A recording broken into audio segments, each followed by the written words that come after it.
you! You're scared. And you should be. This is not your company anymore. Leave the cheek of CM Punk.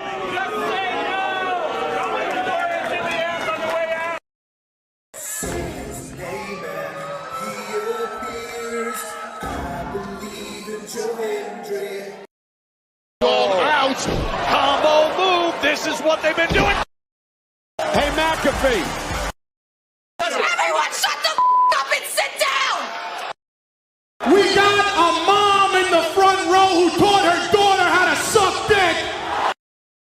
I'm Mina Shirakawa. I used to be a model. I want to put on a big show. And that's the bottom line, because Stone Cold said so. What is going on, everybody? Welcome once again to the Saturday Shenanigans, hosted by yours truly, the Renegade JJ Williams. Hi guys. Hi guys. CM Punk drama bullshit to the side. I still consider Hangman the worst AEW champion they've had. First of all, we're going to bring in Walter Cruz. I said that as a joke when what's his name did his promo Monday. He said, "I'm from a prestige university." I said he majored in Steiner Man. We've got the He Man, James Hebert, in the house. I do really cool and dumb things on the internet. Right. A lot of shit going on here. A lot of fucking crazy ass shit.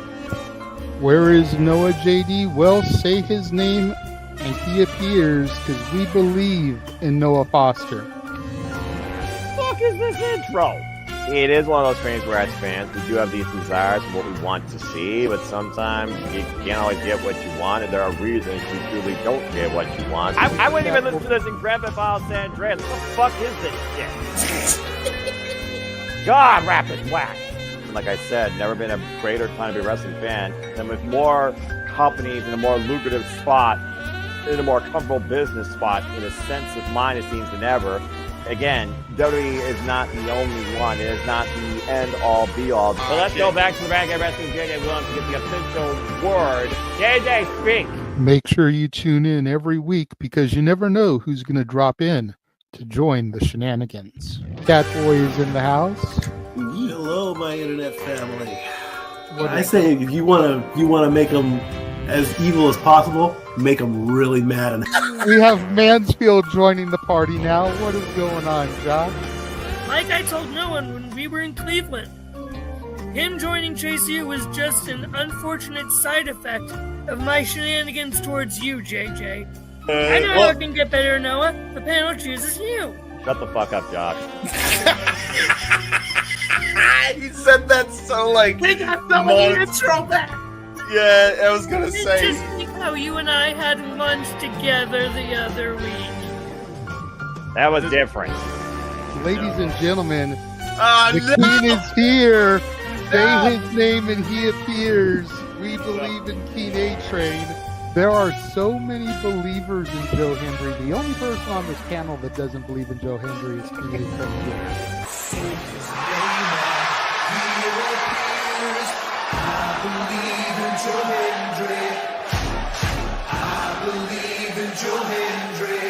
Tell the world why you do not believe in Joe Hendry. The reason I do not believe Joe Hendry is he is Fandango 2.0 in a entrance merchant. I rest my case, Your Honor. Hey! There's nothing wrong with being an entrance merchant. He has some of the best entrances of all time. Teleporting into the command center, all the way from Angel Grove High, Datilla. Oh, yeah. I went to the command center on Thursday. I went to Vasquez Rocks, which is where they filmed a lot of episodes. Somebody actually climbed to the very top of those rocks. I made it halfway. I was like, I'm not going up there. Definitely Toni Storm versus Mariah May. That's the one match I probably am looking forward to the most. I really like the story. I'm familiar with All About Eve, so if it plays out that way, I kind of know how this is gonna go. Say goodnight, Datilla. Good night. James, you did say his name, so he shall appear, ladies and gentlemen. first time on the Shenanigans. Jeff Meacham is in the motherfucking house. Ah! All right, we're coming in hard with the botch. All right, fucking hell. It's good to be back. It's good to have an opportunity to talk to the crowd on a Saturday. If you want to have yourself stomach through it, you can go back and watch when the Main Event Mafia took over Impact. That's what James was talking about. So if everybody just joined us, we're talking about people sedating people, attempted murder, boys, and tips. Welcome to Saturday Shenanigans, everybody. Aren't you glad I'm back? Welcome back, Jeff. Cool. Oh, good lord. The year just started. I'm already back in the daggone moderator seat of buffoons. But regardless, good afternoon, everybody. Happy New Year to you, and welcome back once again to the weekly moderator conversation directly madness. That is, this time, the Sunday brunch edition of the usual Shenanigans. I am your host for the evening. Thank you to my mom for dinner, by the way. This is Mendel Foster. Good to see everybody in the chat, as always. Shout out to Savette and Charles Schultz. Without further ado, because I haven't ate in like 12 hours and just took my blood pressure medicine too, let's go ahead and bring in the gaggle fools I have to deal with this fine afternoon. First and foremost, I acknowledge him as non-Aussie Wildbeing, as Grayson Waller, and the New Day still sucks, but he is the original baller of No DQ. Big Baller G, OBG1, is in the virtual building. Big Baller, how you doing? What's up? Yeah, I'm doing good. This is my first time on the Sunday brunch Shenanigans, so this will be interesting for sure. Yeah, considering you're dealing with me as the host, so word knows that you guys are going to drive me through hell. But I am looking forward to engaging with you on this fun little forum too. And that being said, let's go ahead and bring in the rest of the panel. Right now, he is not playing Daytona. He is playing something else, as he's always ready to level up, either in conversation, in puns, or in video games while raging. And right now, he has no idea that I brought him in as he's racing. But of course, it is Mr. Reliable himself, Walter Cruz. Walter, how are you? And did you wipe out good. Okay. Yeah, I'm playing rock and roll racing, and these stupid ass oil spills are screwing me over. But you got to be old school to know what that is. This game was from 1993. As a fan of nostalgia, I approve. Speaking of nostalgia, it doesn't get more nostalgic than this man with movie reviews. I could probably name you a classic in black and white, not involving Thomas Tony Storm. Our own movie aficionado himself, Bat Seen on the Sky, Pride Anna West style, the Renegade of Wrestling, JJ Williams. And of course, I want to give a shout out again to JJ for all the incredible work he did with the inaugural Slip Studios Awards and what he continues to do here. JJ, how are you? I'm doing well. Got about a little less than an hour before I got to dip out of here and start making my way to work. It is what it is, but I'll be in the chat room once we part ways visually. All right. Well, always good to have you here. And as you always say, always good to be seen. Speaking of always good to be seen, this face is always great to be seen because she's yours, she's mine, she's our Canadian friend, Ash. Hello, Ash. Hi. How are you, my pal? You look at you possibly ever moved from Wrestle Kingdom finally.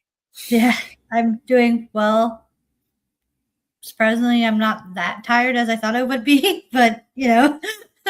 Well, it doesn't help that I'm on blood pressure stuff as well. Mhm. That induces drowsiness and brings out the evil in me. But I'm fine. Tranquilo. But good deal. And appreciate you again, Ben. If you didn't already, subscribe to Data Barrett for Wrestling. She did a phenomenal job on the call, as well as Walter did. And thank you to everybody that tuned in. All 230 of you by the end last I saw. As again, you make the project continue to persist and pursue in what was definitely an event of the year, saying the bar, and we're just 4 days in. So thank you. And last but not least, the other half of the Canadian Connection, always professional. Well, more professional than another man under 3 letters that usually is on these forums under a different brand. Of course, we are talking about what's on the menu today for him. Nick Ferrantes. Nick, how are you? Honey, it's not supposed to go in this hole. It's supposed to go in the other hole. Okay, God, so he's God damn it. He's Hey, boys. that square peg doesn't go in a round hole. Good to know. All right. When did you turn into Nick's wife that keeps talking during my shenanigans? That's about as intelligent of a comment I thought I was going to get, and we're only 9 minutes in, so already I'm surrounded by idiots. What else? No, sorry guys. I have to be professional. I am prim and proper. I need to get my tie. I got a lot of shit I gotta get. Right, professional, quote unquote. Where have I heard that shit before? All right, shout out to Polyman and Safet. Remember, I'm the host. Don't trigger me, effers. Again, good to see everybody in the chat. Well, again, without further ado, we're already 4 days into this wild new year. A lot's gone down the wrestling business. A lot of speculation to come with what is to happen this week. So I guess we'll go ahead and get right into it this fine afternoon. So you all saw the thumbnail. We've had a lot of unique changes. We, of course, saw Wrestle Kingdom 20 bid a career farewell in one of the greatest retirements I've ever seen. We also had title changes across AEW and WWE. So I figure we'll start simple with some round-robin discussion discussing what have you seen so far this week that has surprised you. Green Widow Nightingale, being Mercedes with name becoming a 2-time US champion, Julia winning the United States Championship again against Chelsea Green. And of course, for those that actually are fans of Senior Young Pro Wrestler, if you want to engage anything regarding Hiroshi Tanahashi's career in the retirement from Wrestle Kingdom 20. Because he's right now on a deadline, I'll start with JJ here to get his thoughts on one particular person, to say the least, if nobody else. JJ, this week's been kind of wild. Multiple title changes, multiple call-ups. We've seen a career end. We've seen somebody come back to WWE for the first time, not their previous identity, as Zack Ryder is dead. What's been your thoughts so far this first few days of the professional wrestling business? Go for it. Hell of a first few days, you know. I was wondering what we were going to have to talk about coming off of, you know, the New Year's Eve shenanigans and doing the awards and everything. I figured if anything, it would be Wrestle Kingdom talk, maybe a little about the GCW show, recap the winners of the awards. I was expecting a kind of dull show. But then I heard about everything that happened on SmackDown, and I'm like, oh, wow, okay, we're making moves. We're making moves. You know, whether they're the right move or the wrong move remains to be seen. You know, it's only a couple of days removed from it, but I'm excited for what's on the horizon.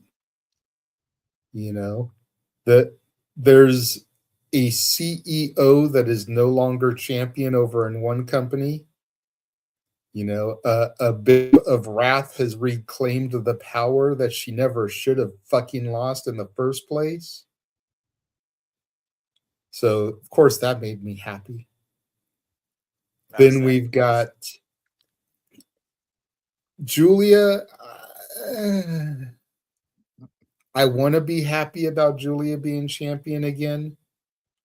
But considering the way they handled her last run, I'm not exactly optimistic. Cardona coming back.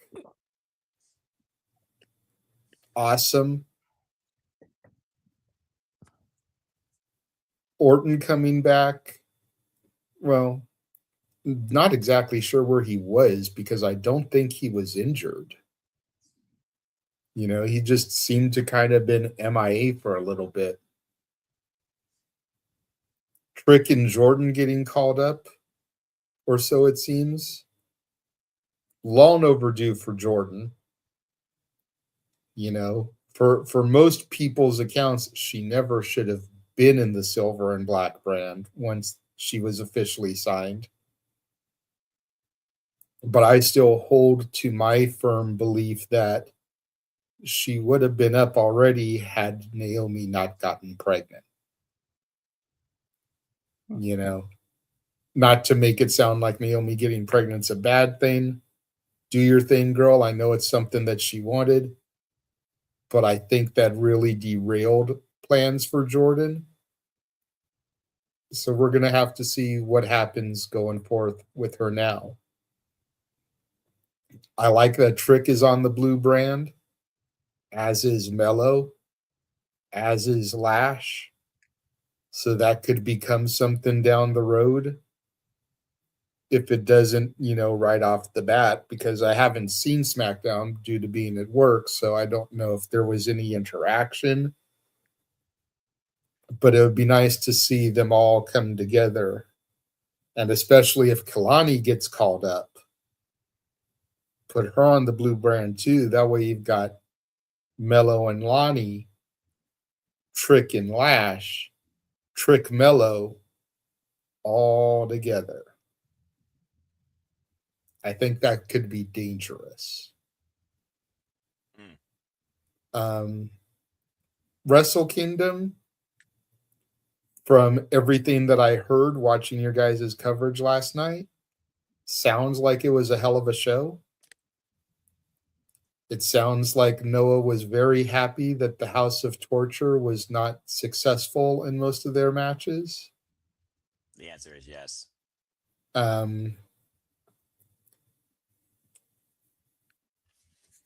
I woke up this morning, picked up my phone like I always do because, got to shut off the alarm. So picking up the phone.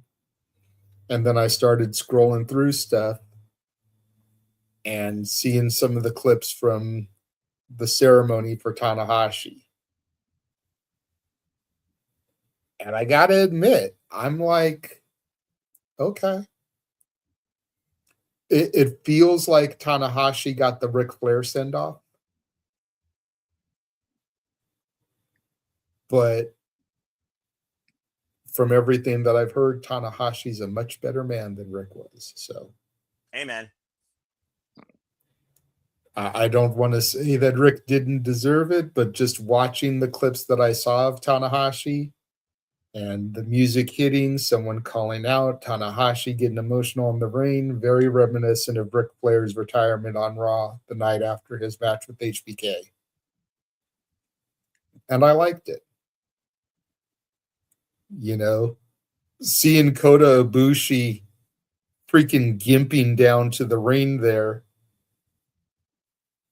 it's like, that just goes to show what Tanahashi means to people. Dude's having a hard time walking, but he's out there to pay his respects. Shibata getting in the ring, taking his shirt off, the two locking up, starting to chop each other. Got to walk with the switchblade, if even for a moment.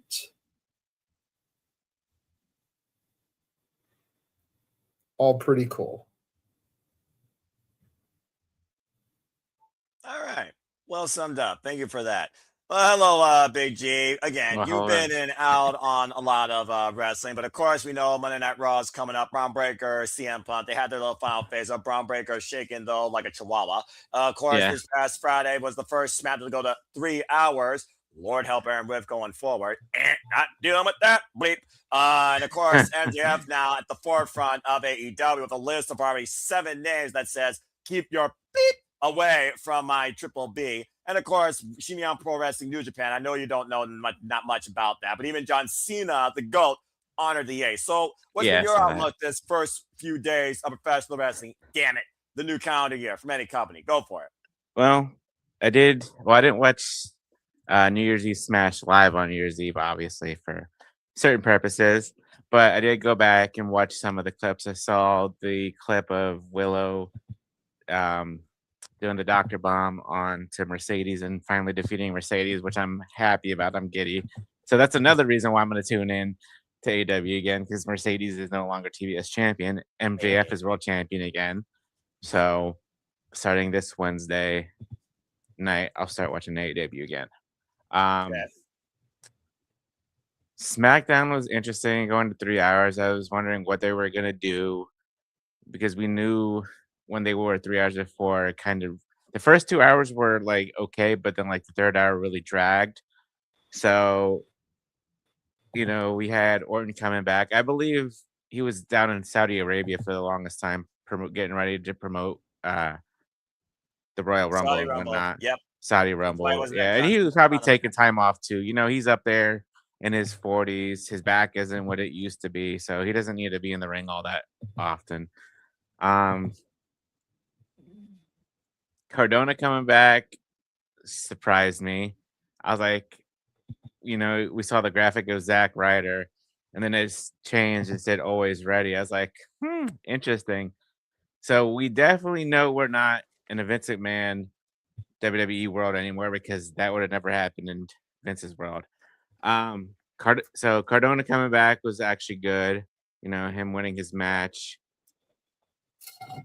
But props to Kit Wilson, doing what he does. That entrance theme looked very 80s, very Britishy in a way, which works for him since he's from Great Britain. What else happened? Julia winning the title again. Not a big fan of.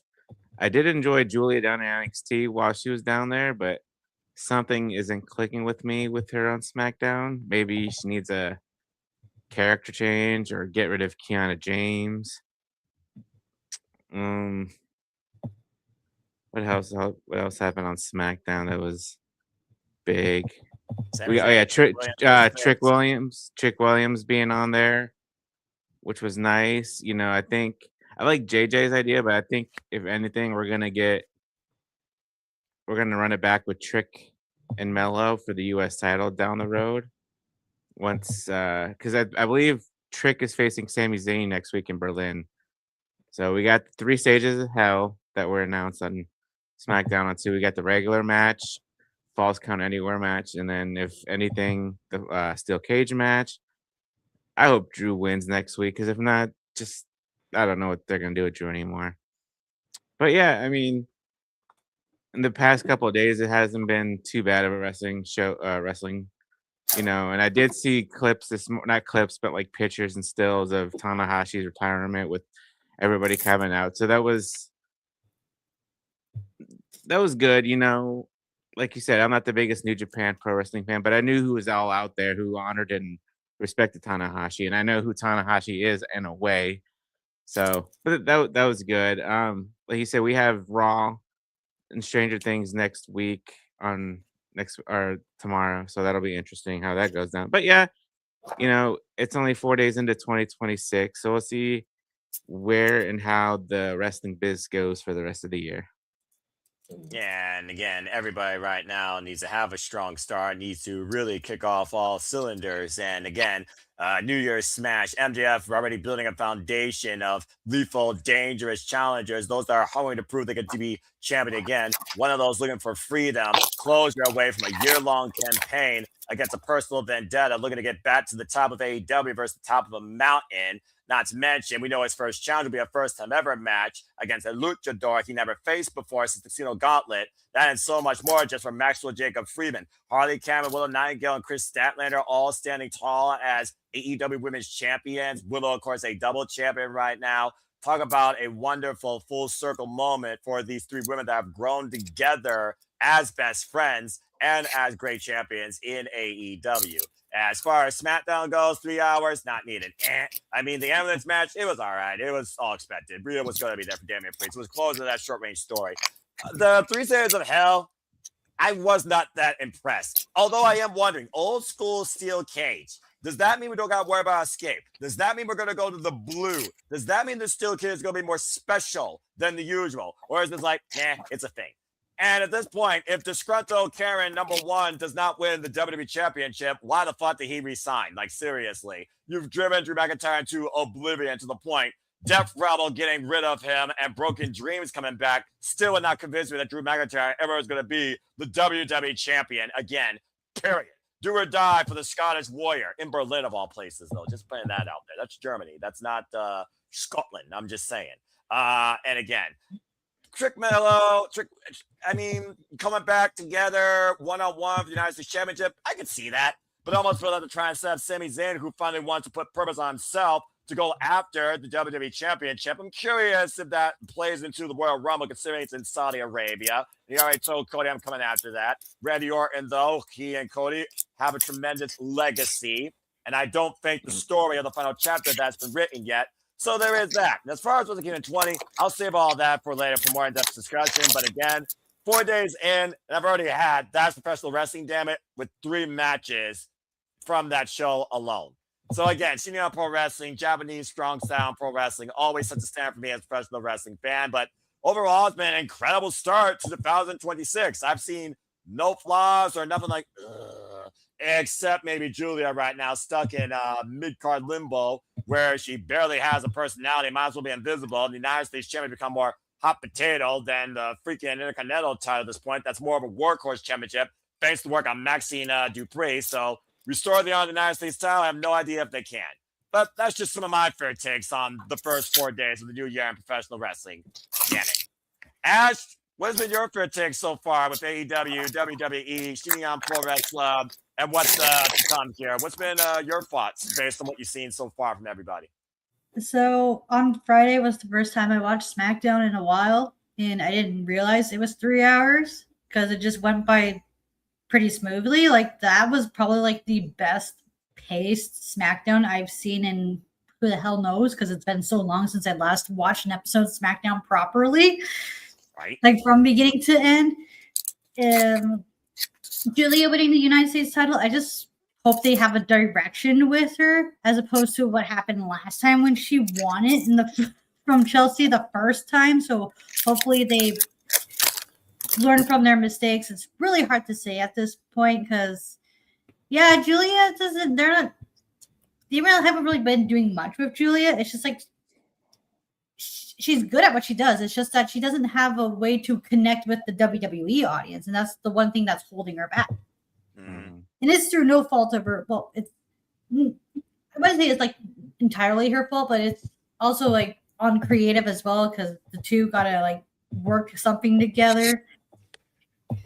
Creative giving her something to do, and Julia making the best out of what creative is given, and it's just they're not working right now, and they just gotta find something that does for her. Willow being TBS champion is awesome, and I hope she has a solid reign because that'd be really cool. Because I like Willow. Willow is awesome. Who doesn't like Willow? Y'all know me. I love me some big, strong, tall, powerful women. That's why I love the meat division. That is the AEW women's division. Hello, Megan Bain. Continue.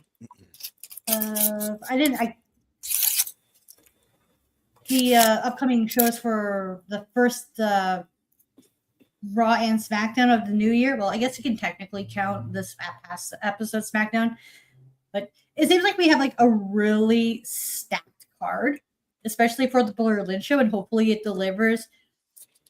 Will we see Chris Jericho make his return tomorrow? That's to be determined.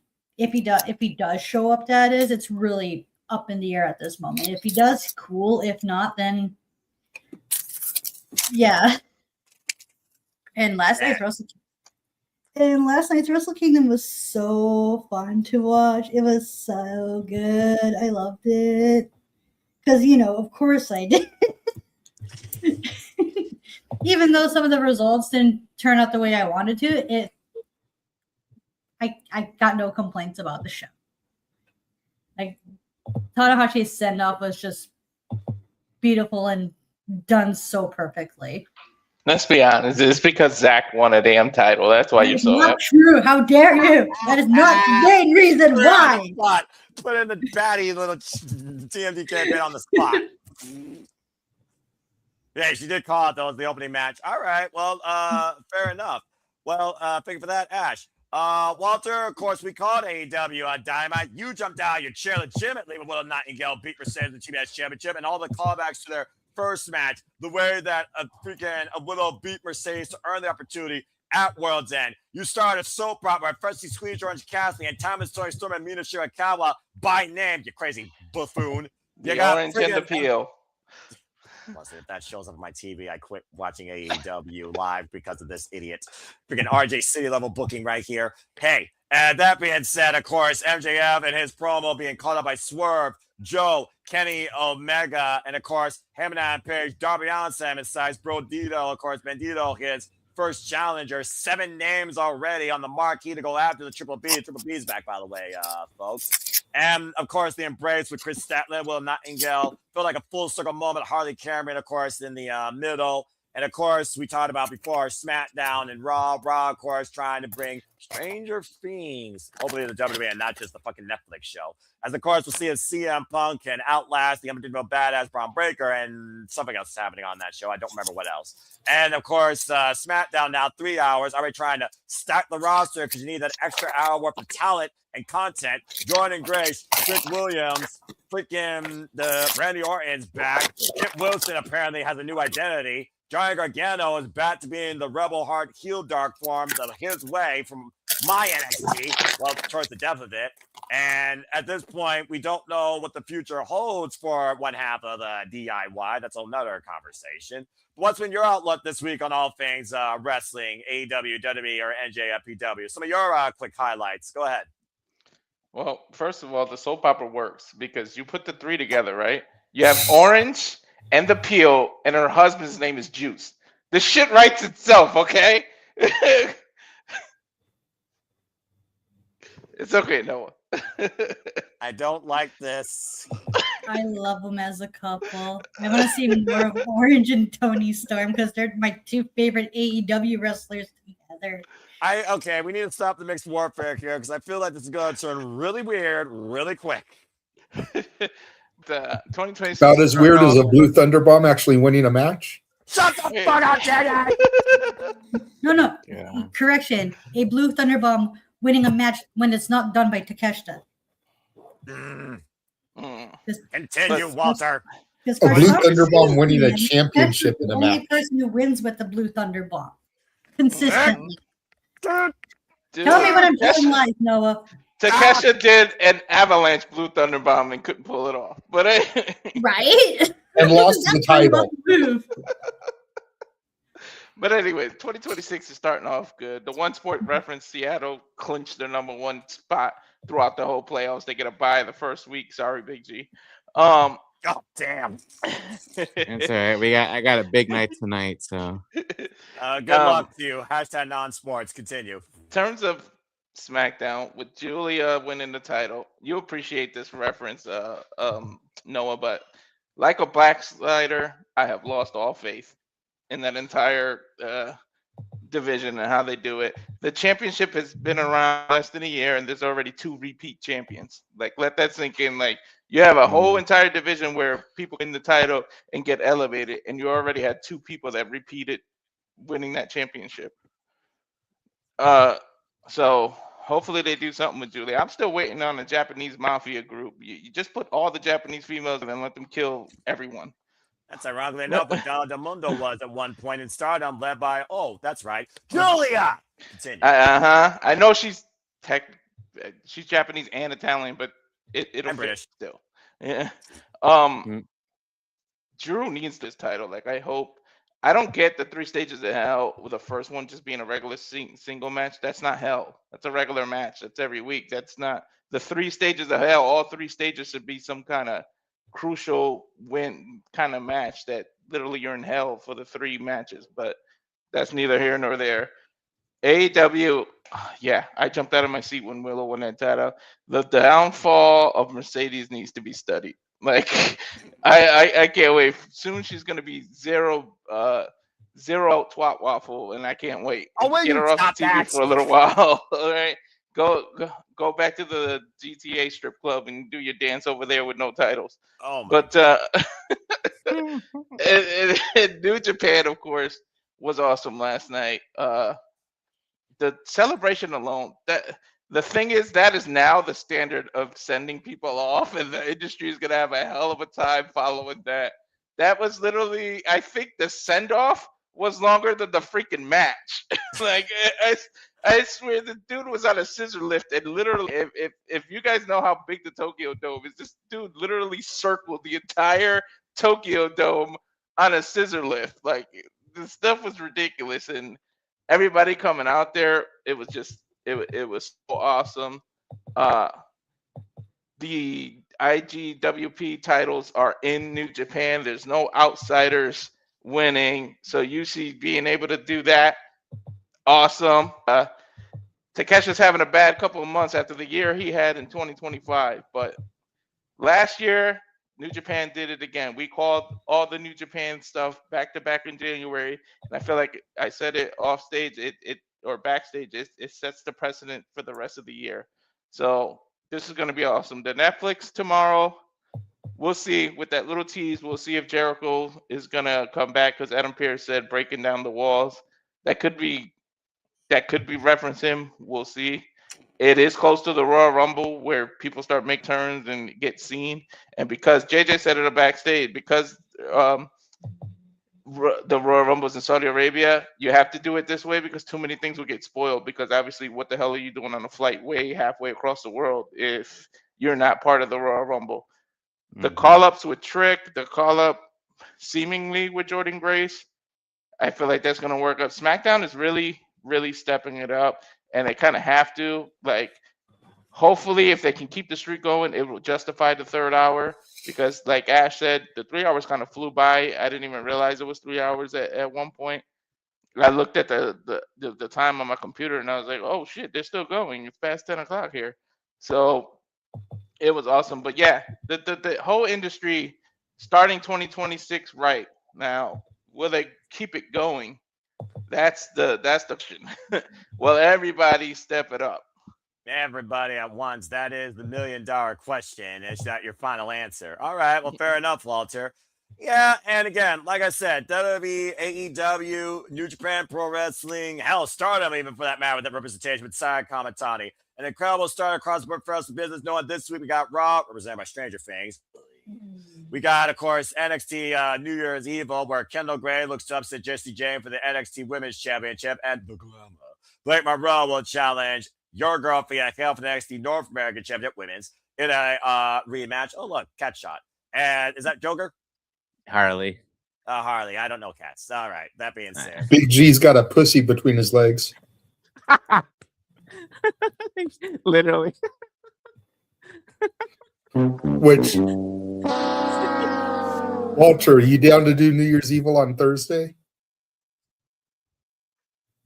New Year's Eve? Yeah, sure. Since we can't do it live because of the CW app, you down to do it on Thursday? Good grief, oh my. Yeah, sure. Okay, cool. So it's official. Our New Year's Evil call will be Thursday, 8 Eastern, 5 Pacific. You heard it here from JJ Williams, making it Adam Pierce official. And shout out to Daniel Menes, who's also in the chat. Also, let me just say that real quick.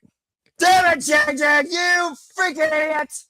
Oy vey. There's the first one of those this year, folks. So question here, Noah, since you actually watched and called the show, is Advocate accurate here? Was Naito's entrance longer than Tanahashi's match? I can answer that. No, but it sure felt like it. Well, again, tranquilo. Hey, Advocate's here, huh? Gosh.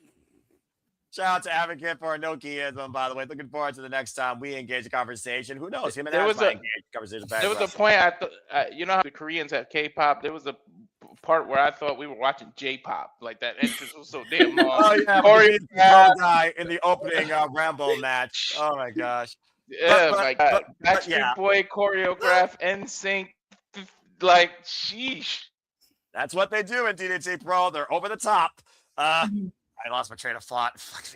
The answer is no, because that last match that Tanahashi had was over 30 minutes. We'll talk more about that in our Wrestle Kingdom recap. But yeah, going back to right now what we're looking at here, the business itself, just looking at WWE. So we got Monday Night Raw, CM Punk, Braun Breaker, Maxie Dupree, Becky Lynch, Usos Tag Team Champions, Gunther, Ultimate heel supposed to be. I guess going to take on AJ Styles for the first time ever, sooner rather than later. And Adam Pearce has interest in having Jordan Grace, I think, and somebody else. Who does Adam Pearce have interest in having, actually?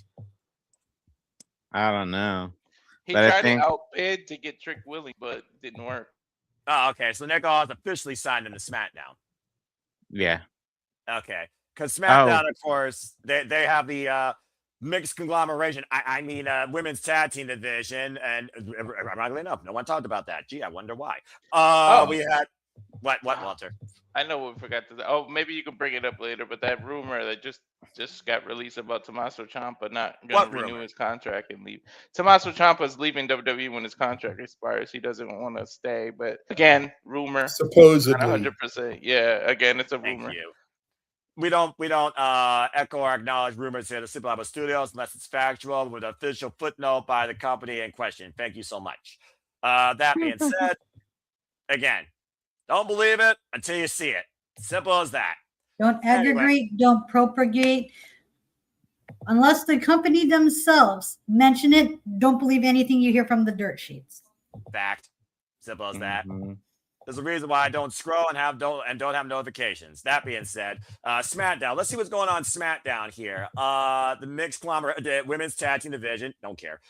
Julia's United States champion again. Don't care. Let's see. Cody Rhodes, Drew McIntyre. Insert number here. The Infinity War going through 3 stairs of hell. First 3 stairs of hell since I think, Jesus, when was the last one? Stone Cold and Triple H was the first one, No Way Out. And then what was the one after that? Someone fact check me. I can't think of it. Thank you, Big G. I know we're also getting Liv versus Lyra tomorrow, and then Rio versus the Kabuki Warriors tomorrow as well for the tag titles. Okay, well, Bailey already beat Roxanne, so I imagine if Lyra beats Liv, that probably puts them in line for the women's tag titles that are held by the Kabuki Warriors. Yes, the most forgettable team. Thank you. That being said, of course, the men's tag champions on SmackDown in a war with the MFTs. Interesting though, seeing Tama Tonga, Shizumura talking Japanese. What you got? So you said that you mentioned the first one, Triple H versus Stone Cold. Yeah. Then Triple H versus Shawn Michaels. That's what it was. Orton versus Triple H from 2009. Cena versus Ryback, 2013. And then the last one was our NXT Noah Gargano versus Adam Cole. Technically, it wasn't back 3 in stairs 2019. of hell. It wasn't 3 days of hell. It was 2 out of 3 falls that ended in a real hell. But nonetheless, I didn't consider that based on gimmick name, but I'll allow it. And again, my NXT. Speaking of NXT, as we talked about, Kendall Gray is going after the NXT Women's Championship against Jesse James. We got, of course, the ruler, Oba Femi defending against the champion, Leon Slater, and Blake Monroe will challenge Fia Hill. This guy might say hell no for NXT Women's North American Championship. And AEW this week lights out tag team match. Swerve and Heyman taking on the Op, Powerhouse Hobbs and Hook, as MJF prepares to take on Bandito, of course, for the AEW Men's World Championship. And we also have John Moxley go one-on-one with Shelton Benjamin for the first time ever in a Continental Championship Eliminator.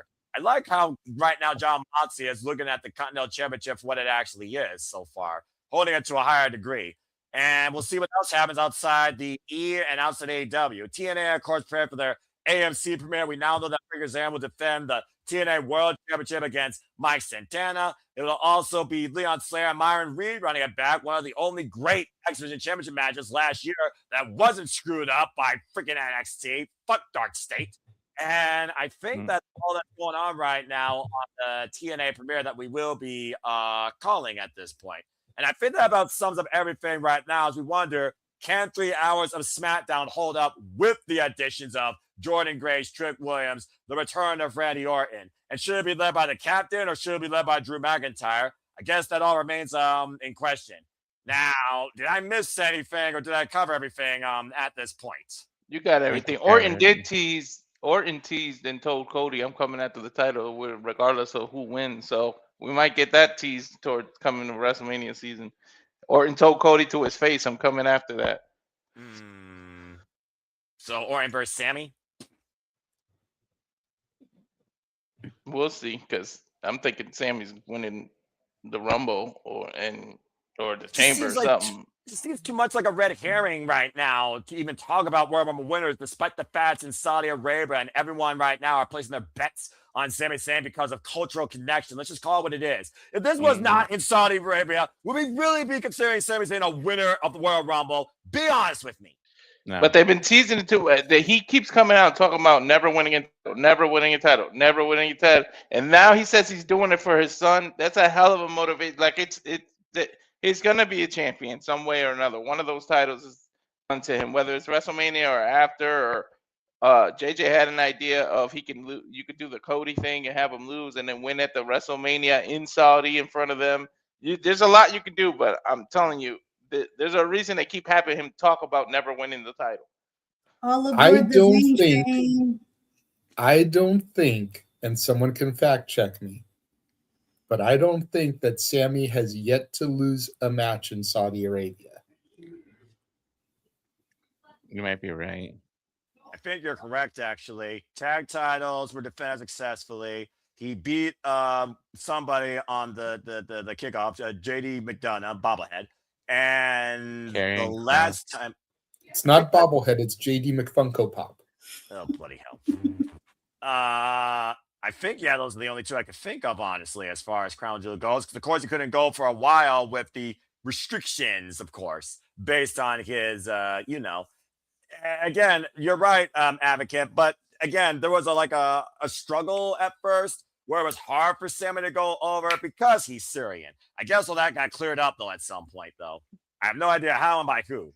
But, yeah. And then, let's see. John To answer Advocate here, I believe he is Syrian, but I believe he's from the same region, even though it's a different country. Yeah. With similar religious beliefs. Right. All right, so let's just go ahead and talk about Monday Night Raw a little bit since that is ahead. The marquee match clearly is CM Punk versus Braun Breaker. We expedited Braun Breaker's time. It's Braun Breaker's time now to CM Punk continue forward as the champion, considering the next stop after Saudi Rumble is the Elimination Chamber in Chicago. Does anyone want to put a quick prediction out there regarding that?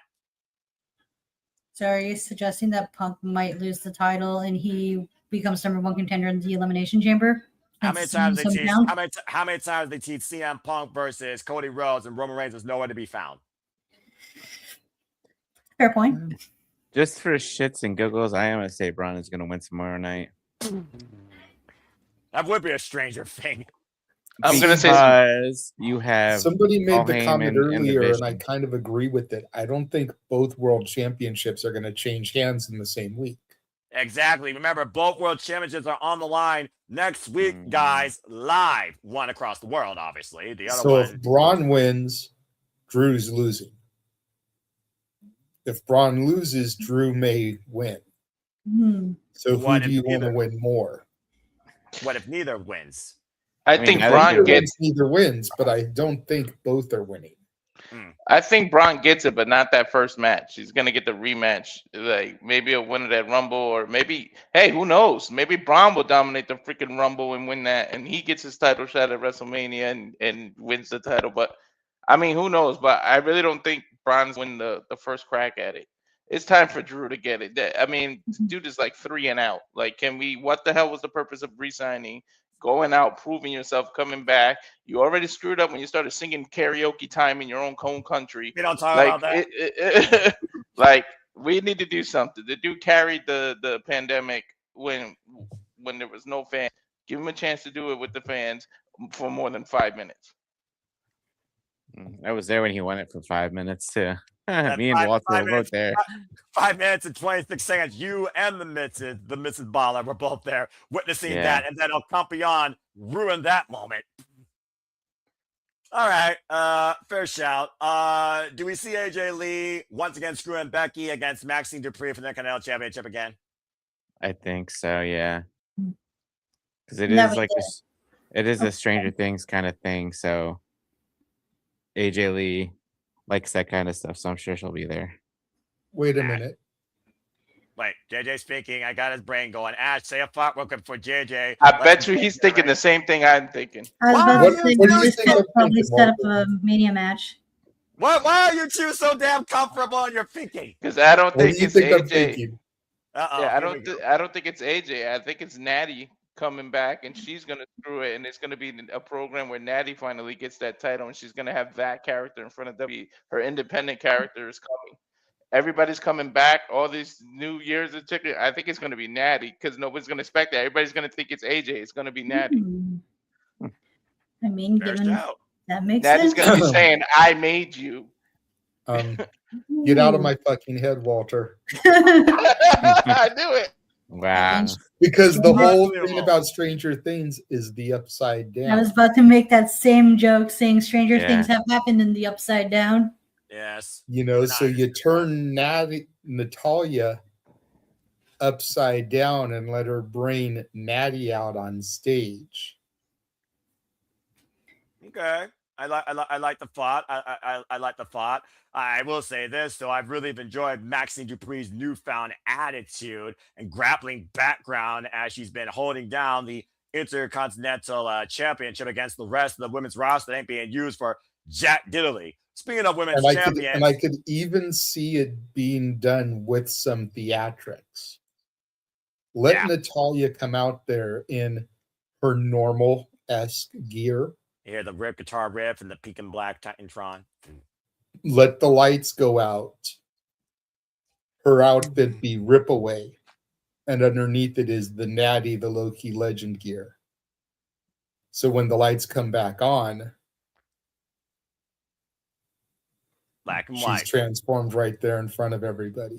Black and white, legitimate badass. We get a badass women's championship match for the first time in a long time in WWE. I'm for it. Speaking of which, And then that can be a marquee match at Mania. Ooh, I like that. Yes. Well, you got again. Mania's in April here. Let's keep in mind we I have know. one more stop before Hey, Mania. you've got to start planting these seeds. That's fair. You know, AJ has not had a one-on-one match yet. No. Everyone is speculating we're going to get AJ and Becky at Mania. So, but AJ's not on every week, so you've got to have that slow burn. Fair point. If we're going to do something with Natty, who hasn't been on TV every week, you know, got to get that slow burn going. Walter's upside down. How ironic. Also, to add to that, Becky and AJ Lee doesn't have to be for the title as well. No. They got like a bunch of like story beats that don't involve the IC title that they can play off of going into WrestleMania as like a special singles match. Yeah. And I think that would be better. Agree. Because neither woman needs that championship. Both women should be in the world title pick. Yeah, and I was about to ask about that because there's one champion we haven't talked about besides Slow-Mo. I like that they've got Becky a bit of a, but he's wrong, but I hear him. Yeah, and let's be honest here. The world champions of SmackDown and Raw need fresh competition, especially after Stephanie overcame Nikki Bella and Raquel. So what the hell's next for her? I got to dip out, guys. Got to get my shoes on, head to the bus. I'll be in. No worries, brother. We got you, man. Again, folks, subscribe today. Casting Studios, Mega Wrestling, JJ Williams, and then the floor. Okay, so yeah, Stephanie, like, what do we do? Like, what do we do? Yeah, do we have opponents for her?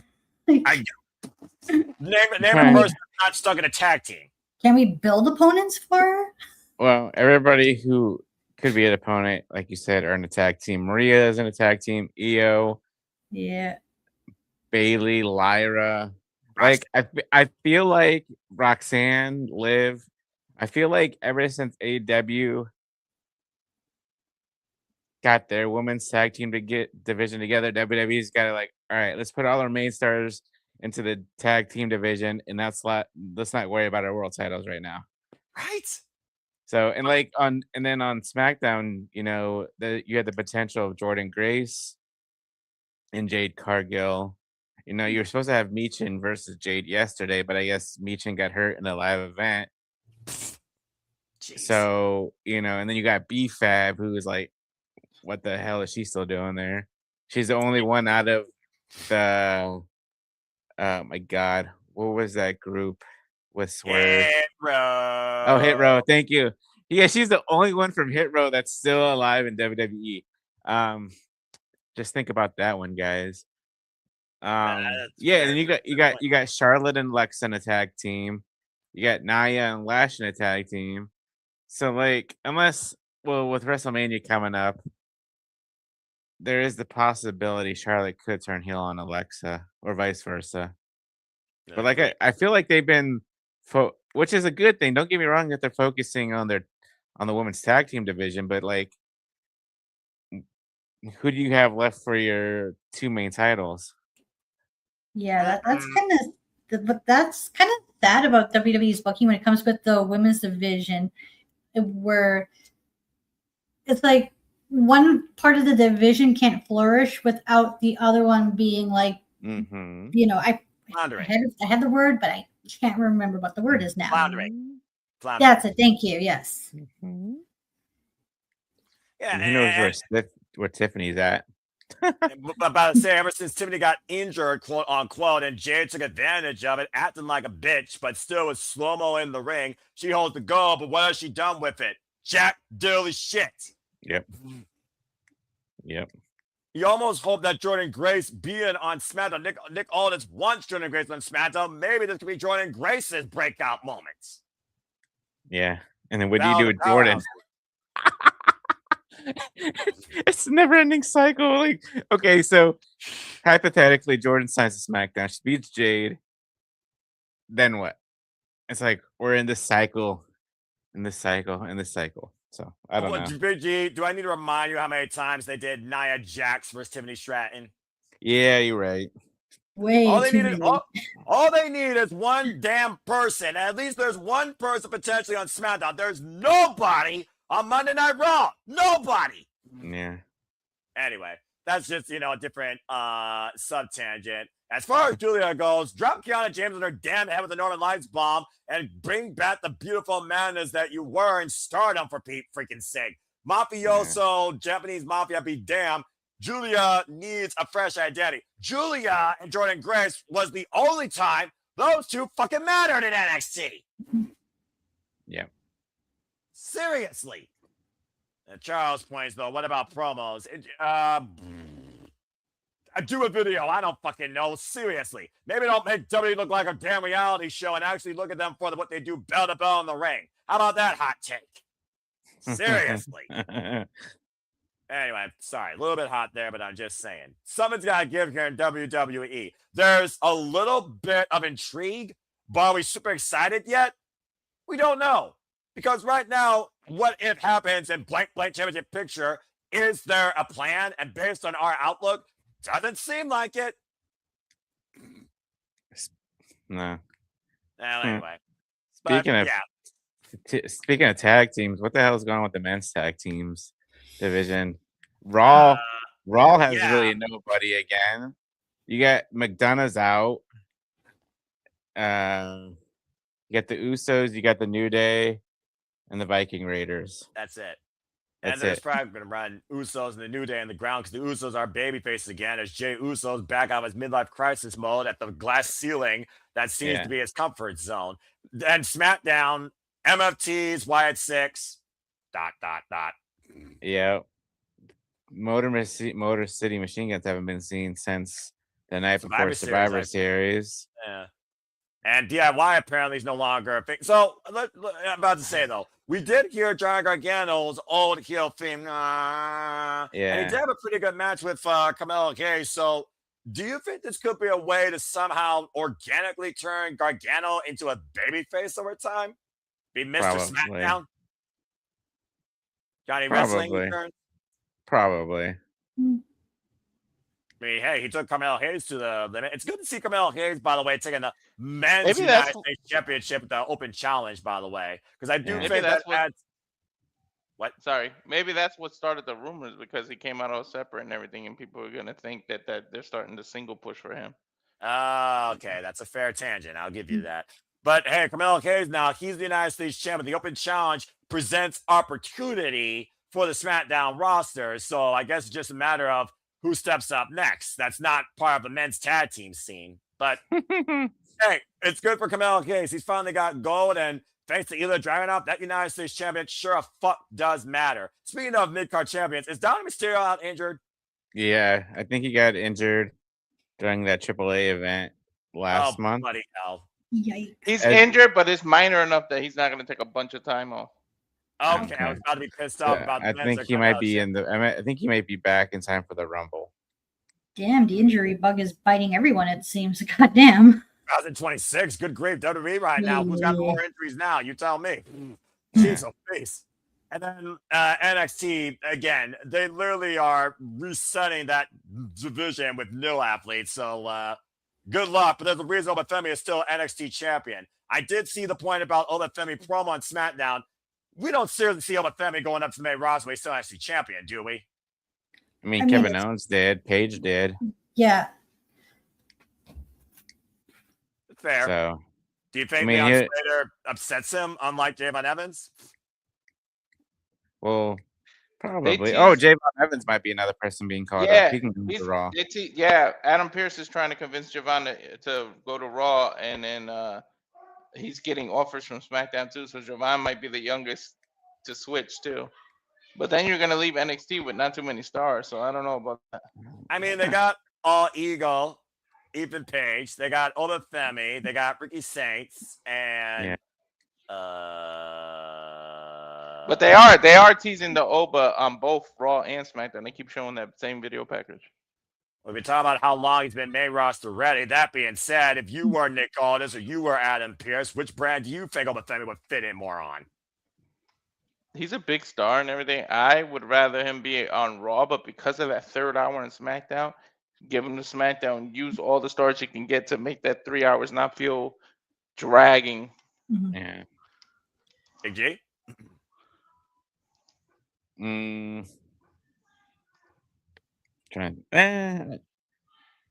would go with Walter. I would say SmackDown too, because you need as many people as possible on SmackDown right now.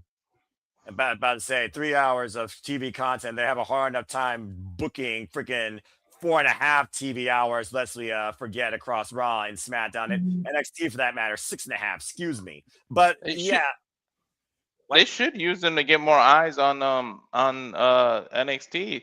Let them be on SmackDown as NXT champion, but still have to go down to defend those titles and be on NXT's PLE and be the first one that kind of forces you to watch both shows. I need to tune in to NXT for Oba because they're doing such a great job with his character on SmackDown. Use to get eyes on NXT. And that would be a good way to establish NXT as not just developmental, but also the third brand as well. That's also must see as Raw and SmackDown. Yeah, make it feel more important. Because that's the thing with NXT. It's like they have a hard time of making it both developmental and a must-see third brand on equal to Raw and SmackDown. These fucking jumps. Oh, well, sorry. But to be fair, even in our NXT, it stood out on its own, but it was always still classified as developmental. You look at what the Black and Chrome has been as of late, it's developmental, but it's trying to farm in TNA talent. For all we know, we're just a few months away from saying Moose is NXT. Hell, they signed Joe Hendry.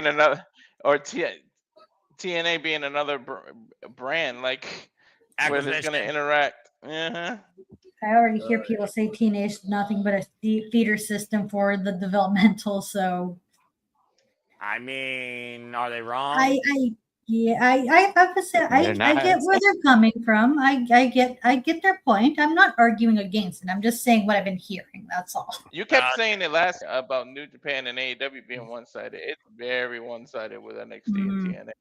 Can we get some TNA superstars winning NXT titles now, please? Yeah, I've said my piece on both. It's just, it's... The Hardys did win the NXT titles, Walter. And then they immediately dropped them back to Retribution 3.0 TeamuWish.com rejects. What does that tell you? Yeah, but they made their bread and butter in WWE. I'm talking about someone that's completely TNA. Okay, that's fair because Lord knows TNA needs the roster support for the AMC era if they're gonna survive. Just saying. I mean, eventually, maybe when Leon, which I hope don't happen soon, loses that title, make Javon and Leon the tag team champions of NXT. Then you got one TNA star, one NXT star, and put them. They'll be defending the titles on NXT, TNA, Raw, SmackDown. Expose it all. And to just make all the brands work together. Brand split LOL at the finest form. And of course, for those that are wondering, Ethan Page is still NXT North American champion after defending it against Moose, I believe, last week on it was Moose NXT. So we're talking about Oba Femi and SmackDown. So people are already lobbying for Oba vs. Drew. Is it too late for Drew McIntyre if he actually wins this week? We're talking about if he loses, he's done. Is it too late if he actually wins this week? Sorry, man, as personal as he gets. Here's the question. If he does win and they run him back against Cody, who else do they have for Drew? Orton, Randy Orton come back have somebody of the young guys step up. Trick is going to be a big star automatically. He can start getting title shots. You can, because I mean, look at the years he had. Carmelo can try to step up and be double champ. I mean, you don't have him win, but there's people you can find. Drew never fought Carmelo. Use some call ups that you're doing and start giving us new matches that we've never seen before. Either Dragunov. Fair point. Yeah, Ilya after what he just did with the U.S. title, hell yeah. About to say, I feel like I took it from Big G because again, that guy was our NXT. And Although I still want to see Ilya and Gunther like at Mania or on the main roster. You give me that match that they fucking did at the UK, I will freaking geek out. Yeah, because Gunther only lost to 3 people: Jey Uso, Sammy, and Ilya. Yeah, very fair point. Of course, Gunther right now, he's in a feud where he's going to face the phenomenal AJ Styles one-on-one at some point. Do we think that's going to be really pushed out? What? I forgot he lost to Cody in that tournament. About to say, King and Queen of the Ring, I believe, or Crown Jewel. I can't remember which one. It was Crown Jewel. But also, they're thinking about Gunther and the direction for 2026. Do you think it should legitimately just be the guy that says, "I made John Cena tap out like a little bitch," and not go after a championship again? Or do you think he should go after a championship again? Give him a break from a championship. I was about to say, does Gunther really need a title right now? No, not my He tapped out John Cena. 88% of his career he's had a title around his waist or something like that. It's some ridiculous number. Right. And hasn't, if correct me if I'm wrong, but like at least on the main roster in singles matches, he hasn't been pinned or submitted. Correct. So yeah, you're he lost absolutely correct. The 4 times he lost were with titles. Okay, so there's only one other time I can think of that we haven't talked about regarding WWE and, of course, his return. Not Zack Ryder. Matt Cardona. What can we expect from Matt Cardona, who's taken a similar journey to Cody Rhodes when it came to finding himself, proving his value, and finally returning back home when it seemed like that the Fed found his work? What do we see next for Matt Cardona at this point? I don't know. I would like to see him have a proper United States title run. That'd be nice. Yeah. Or him and his wife need to be together, like on TV. Like the chemistry, the funny she is, and the way he's crazy. They need to put that on TV. They need to make them both United States champions. All right, first off, let's not go crazy. Secondly, Matt Cardona is not as unhinged as Chelsea Green has been, capturing every moment possible for our entertainment in WWE. I think Matt Cardona wants to be taken seriously. What is the problem if Matt Cardona tries to get eyes on Cody Rhodes WWE Championship? Hey, that's a good one. Or he can go down to NXT and be jealous of Ethan and go get that title because Ethan's been kind of close to Chelsea. So let's be honest here. Ethan Page is a guy that should be pushed to the main roster. Yeah. Just saying. All right. He's still North American champion, yes? He is. Okay, cool. I mean, eventually I can see them getting called up, but then I don't want them. What's the word? Overloading the rosters, because then you're gonna have people lost in the shuffle again, and then we're gonna hear the bitching and complaining again. Oh, there's too many people on the roster. You don't want them to they should have stayed in NXT. Huh? What'd you say, Walter? You don't want them to deplete the NXT roster. That too. Not that much left. Oh yeah. Well, don't they have Evolve so they can take the people from Evolve to NXT? Do you think those people involved are actually ready? No. Okay, then. Kendall Gray is the only one that could be a diamond in the rough. But if she puts like Chad Gable, I have no trust in freaking WWE. Ooh, and Chad Gable might be coming back too. Ooh, yeah. Oh my God, Chad Gable versus El Grande Americano. Oh God. AKA Ludwig Kaiser. Look, if it means I get Chad Gable, actual Chad Gable, then maybe I'll buy into that. Because Chad Gable should have been Intercontinental champion a long damn time ago. Yeah. All right. Well, I think we've covered the spectrum of WWE at this point, unless we missed any name or any brand or anything coming up. So let's go ahead and look towards AEW, since there's a newfound invested of interest by even people that may have stood away for a while. We talked about MJF's hit list of challengers so far. So, Big G, after Bandito, Who do you think should be the next target to go after MJF, based on what you heard or seen from AEW, or a name that you haven't heard yet?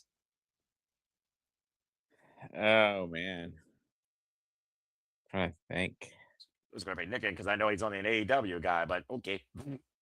I would say maybe Kenny Omega. I could see the next potential after Bandito. That's soon. Oh yeah. Oh, what's the next pay per view coming up for AEW? Revolution in March. Revolution. When's And Grand LA. in Australia? Oh, that's in February. Okay. And Osprey is still out, correct? He is. Okay. Who were the 7 again besides Omega? I forget. It's been a hell of a week. Let's see. Kenny Omega, Samoa Joe, Swerve Strickland, Heyman and Page, Bandito, Darby Allin, and I believe that's it. If I missed somebody or someone else teased, someone can let me know. Okay, so if it's Revolution, it's either gonna be Swerve, Hangman, or Darby. Hold that thought. Like my round PPL for the North American Championship. Bring the woman from Outback. Destroy her glamour. Sorry, please continue. All right, so with the names you just mentioned, and with Revolution being the next pay-per-view, just to throw him off the list, I'm gonna say Darby Allin, just to get him out. Like, I don't know, something. I mean, I haven't watched AEW in a while, but even before then, something with Darby just never clicked with me as like the main guy. I always saw him as the mid-card guy. So I would say just have him and MJF go at Revolution. That way MJF can just like, all right, Darby, you're off the list. Let me get somebody bigger and better. So we do Chris Jericho's list gimmick with challengers. You're off the list. I really hope not. I want to see. I really want to see Bobby get a title shot. Oh, that was good. Yes, but he's out injured. Continue. Yeah, I know, but Pretty and good, remember the okay. history with MJF because he was part of the Hurt Business. You're gonna have to go through the Hurt Business. But Shelton right now is gonna get the Continental title match. So that's gonna be interesting. First time ever won a matchup there, by the way. Continue. Well, that's gonna be a fun TV match. But I think if you build Shelton after that, he should be one of the challengers because I want to see Shelton get a title shot. MJF should use this to give people that usually don't get the title shots to get title shots because you don't want to keep seeing the same people. So yeah, I like your idea of Darby, but I feel bad because I feel like Mox took Darby's spot from him and they never like redeemed that and gave him the title match. It was supposed to be where he win the title again, and AEW's like lifting him in the air and he planted the flag on the mountain and he was supposed to do it there, and it's like they went in a whole different direction. But I feel like you should give New Japan a couple of title shots too. I mean, why do AEW stars get title shots at Japan, but the other way around never happens? So have MJF fight some people. To be fair, the only exception this last year has been the triply contracted wrestler Kenoda Takeshita, and he, beep, beep, beep, beep. He just lost the IWGP World Championship, which means there is no AEW talent holding gold in New Japan Pro Wrestling. But at Forbidden Door, MJF could wrestle a Japanese person to give Gabe Kidd a title shot. That crazy evil. Give and then I want to see Takeshita get AEW World title shots. Get enough with the Continentals and the tournaments. Give him the shit he deserves. And Okada. Do you think it's possible? I'm digging too far ahead of here, but do you think it's possible that Takeshita could win the Owen and that's how he challenges for the title because he is established as a tournament wrestler? I like that a lot, actually, and he has not won that tournament. That's a good shout, Ash. That's a very good shout. And of course, that led to AEW All In, where many people think it's an assumption that the Bruv is going to win it in his hometown. But if they treat this like Cody versus Roman and MJF already saying my last title run was child's play, we might be seeing Maxwell Jacob Freeman for a long time holding that Triple B and presenting new stories and opportunities with his in-ring work and psychology. Much to JJ's point, he's already defending it on an independence against Alec Price, in case you all have been following along. Thinking about the fact that he's defending against Bandito, based on how much punishment he tries to do or rip off his mask, I was going to say Brody King. Brody King's never had a shot at the championship. That would be a first time. He's been one of the most dedicated competitors in AEW and has not been able to test himself with that yet. I would say see Brody King part of that mix. I was also going to add to Walter's point about the Japanese stars going to challenge for the titles. It all boils down to who is available. Given like how hectic the New Japan schedule can be, especially going for those world tours in the tag matches going into their major shows. Yeah, it's nothing you got to consider there, Walter. Consider we know the big Japanese show schedule for the early part of the year, but it sounds like we got a lot of good ideas for MJF. So let's look in a perfect world with no injuries or anything. I would love it. Like you give MJF an entire like year run, he's beating everybody, and then out of nowhere, Adam Cole turns and he challenges MJF because that the rivalry that they had was never really finished. But we don't know the extent of his actual injury. But if let's say he was working and that if they had that in the works, they could pull that off so perfect. That would be like a complete story. Not to mention, the thing is, if Adam Cole is fully recovered, can the bitch stay fucking healthy? No. That's the only issue.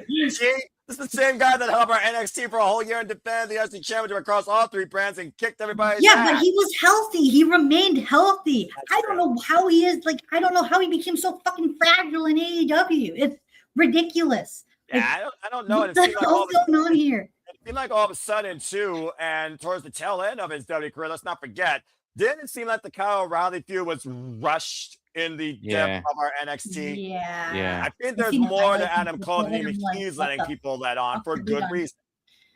Right? It's like, what the hell have they done with this? Well, maybe he doesn't need to just, I mean, if he knows he's, well, who knows what's even going on with him right now, but. Right? You know, talk about other names than that. I know he said he wanted people to see him more in 2026, but like, dude, if you can't stay healthy and you know you're injury prone, call it a career. You know, well, you have your gaming thing with Evil Uno, just do that. Big BG, you and I both know a wrestler's worst enemy is the wrestler themselves as they chase that dragon and outrun Father Time and don't know when to stop. You know that. Yeah, that's true. Because then he's gonna want to go it on his own terms. Exactly.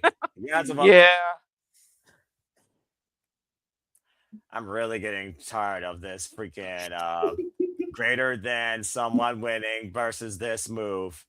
JJ, I hope all your favorites lose the titles that are not winning Willow Nightingale that are in your NXT. Admin powers, I can do that now. This feels good. But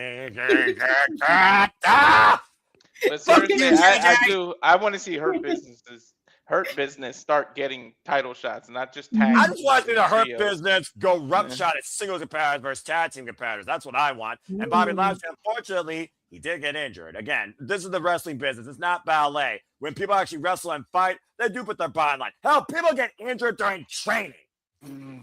So the person that usually hurts other people got hurt himself. And karma's a bitch. And JJ will learn that when Fia Hell loses to Blake Monroe, the United Women's North American Championship. That being said, what is Lashley out? What is Lashley out with? Do we know? Was it like an ankle injury? I think, or something like that. So he'll be out for a while. And well, he was in the plus his age. The dude's near 50, brother. Yeah, recovery is a lot longer with minor shit. And of course, Black don't crack. Bobby Lashley is currently signed with a legitimate undisclosed injury, as confirmed by MVP in 2025. He previously was dealing with a shoulder injury in 2022 in WWE, which led to a brief storyline absence and a hand injury in TNA Bellator around 2015. So it's not often that Bobby Lashley is injured, but again, Black may not crack, but that dude is jacked, and your body does have limits, bro. Yeah. Well, that being said, so we talked about the men's world championship. Let's talk about the women's division. The tag team division that actually exists and is established to a degree between Citizens of Sin, the Mega Problems, Timeless Love Bombs, And of course, Maya and Higher World that are newly all elite. But of course, Will Nightingale now is double champion as she's the smiling face of TBS. With Mercedes Moné's downfall clearly going to continue. What do we see next for Will Nightingale as the face of TBS? Keeping it inside AEW against the women, presenting opportunity outside that women's division. What's your expectations now Will Nightingale as the TBS champion? It certainly brought a smile to Big G's face, I see. So with Willow, I mean, because I know, correct me if I'm wrong, but I know when she was like TBS champion the first time, she went out to different companies and defended it there, right? Yes, she Or did. yeah, okay. So I want to see her continuing to. Even Mercedes did that too. So keep on doing that. Man, I wish a certain doctor would be back, but I don't think that's in the foreseeable future. Depends on creative, I guess, because as far as we know, Yeah, it's still contracted while Hikaru Shida is still dealing with visa issues. yeah. Imagine Willow going to Stardom. Oh, even Sheeta Defend coming that. back, that'd be cool. But yeah, have Willow defend it. I could see her and Mariah May having a match between each other, like a friendly one-on-one match for the TBS title. Oh, okay. Harley Cameron, the tag partners Yeah. facing Oh, one-on-one. yeah.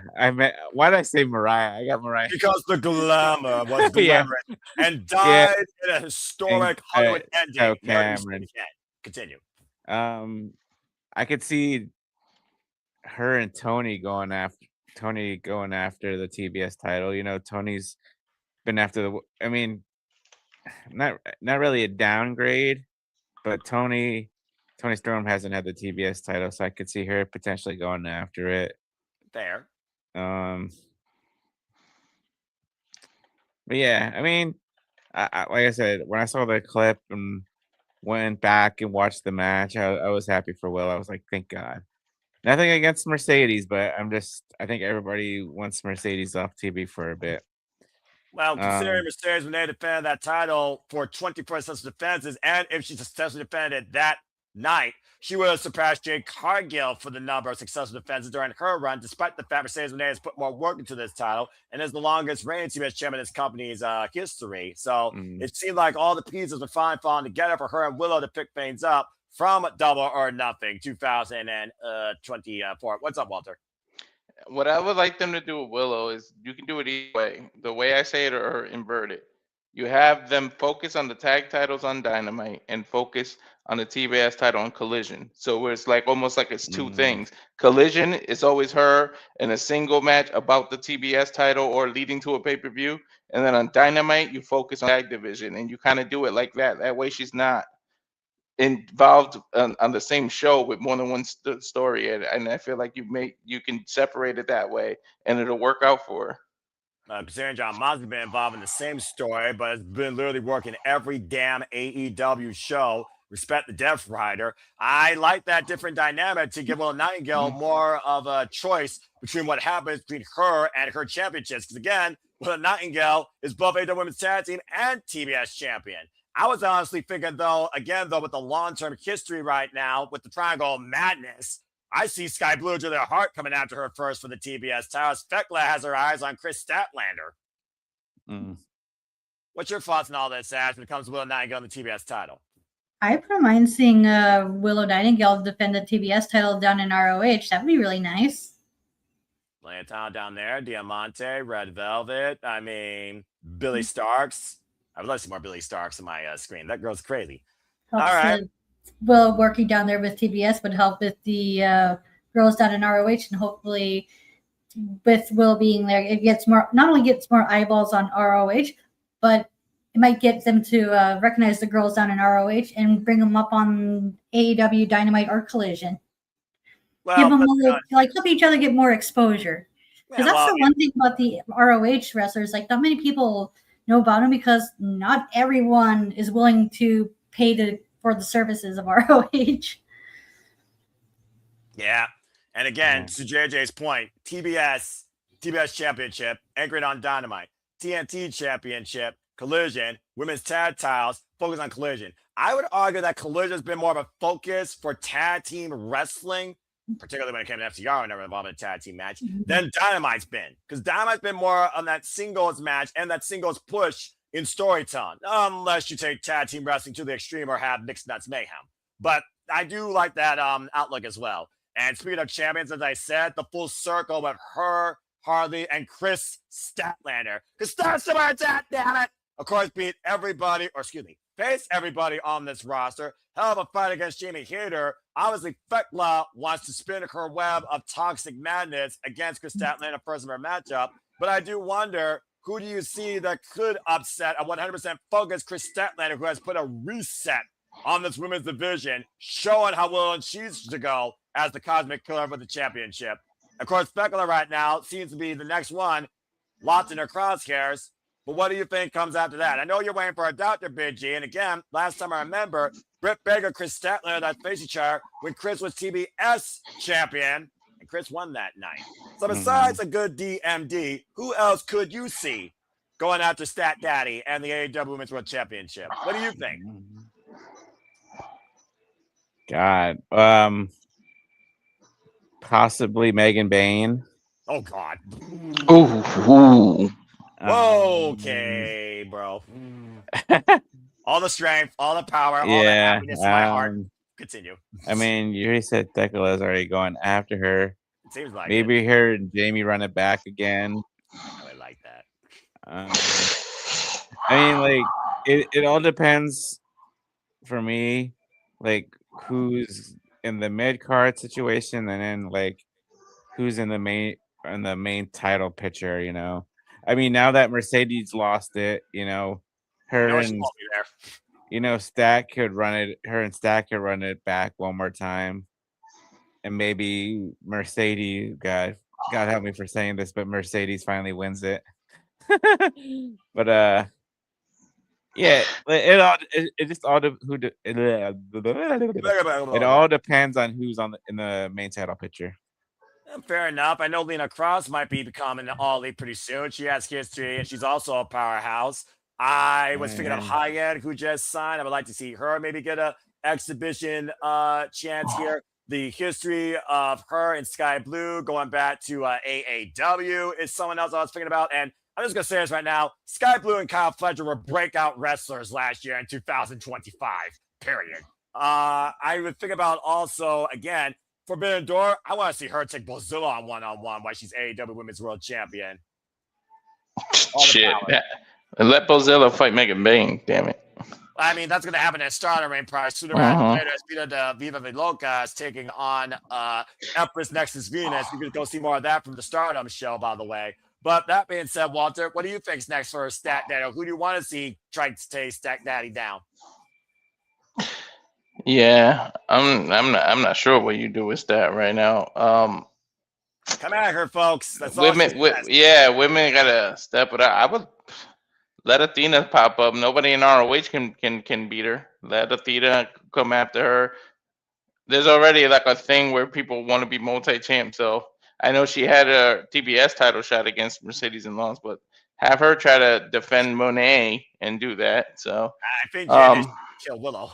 God, I don't know. Oh man, there's so many ways. I would love this. Yeah, G's right. I hope the Doctor comes back and that be an awesome match. But I know we mentioned Megan Bain for Willow, but I'd rather it be the main Stat versus Megan Bain eventually. But I think you hold off on that until it's time for Stat to lose the title, because Megan Bain had that one shot against Tony Storm, and Tony Storm like rolled her up and won. So this time I want to see Megan Bain win. So I feel like you need to build that more and do it later in the year, because I want Stat to have that long reign, but I think Bain should be the one to end it. Wow, bold take. And to your point, that singles loss was her undoing on her undefeated singles record. By the way, Megan Bain, what a fucking worker. By the way, JJ, you realize the height differential in Bozilla and Willow alone? If Willow ever power bombs Bozilla, I question all laws of physics and weight. Period.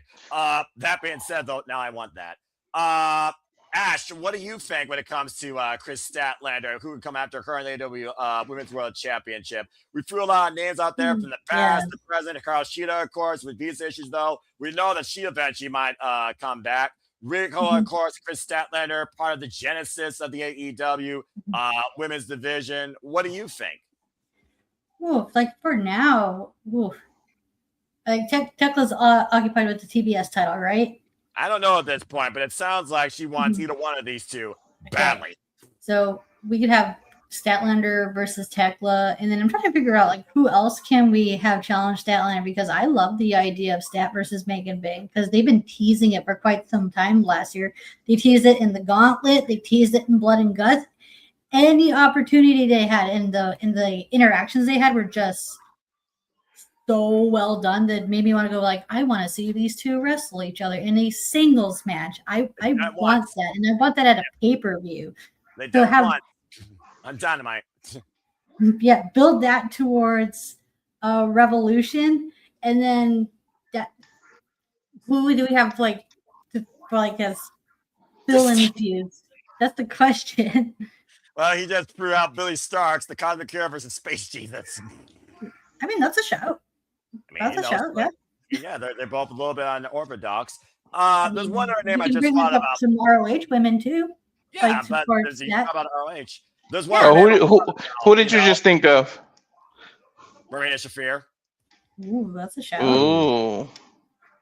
Considering the problem, of course, had her fallout when, of course, Chris Statler gave the double bird to the Death Rider and didn't join them, thankfully. Ooh, that's a good storyline beat really that like they to can see touch that on. Because they haven't really touched upon that, have they? Not since that mixed tag. Nope. Ooh, that's a good shot. They can use that to like build up a possible like title match against for maybe at would that be a TV match, or and then who can challenge her for like in Australia? That's the thing. I don't know what you do down. Well, Dakota. No. Ooh, hello. They would not. No. Charlie Kai, maybe? Yeah, she's Australian. She's New Zealand, but that's Australian adjacent. But you know, look, I'm not here to get Australia geography. Australia is a continent. That's all I need to know. Fair enough. Anyway, You don't want to, yeah. Australia and New Zealand has so many Nigerians in it that you would. It's a mix, dude. It's a mixed bag. Apparently, it's a mixed bag. Fair enough. All right, and one last champion. Now you made me want the Marina Shafir match. Damn, you know what? You and I talked about again her proficiency, and we talked about the power that the Megaprons made for Chris Statler and Marina Shafir never faced her one-on-one. But is she gonna be able to hold Statlander in the mother's milk? Though Statlander is a big one, dude. Mm-hmm. Well, let's see what she does with Thomas Tony Storm first, because I feel like those two are going to smother each other, and not in a good way. Not the way Tony likes. or Ash for that brawl. matter. Stop it, Ash! Or the lesbian lingerie match. Why you stop that? Bloody fucking hell, I'm surrounded by idiots. So, let's just go ahead and get it yeah, out the there right one now. to your right. About to say, Big JB, all front and center for that, wouldn't you?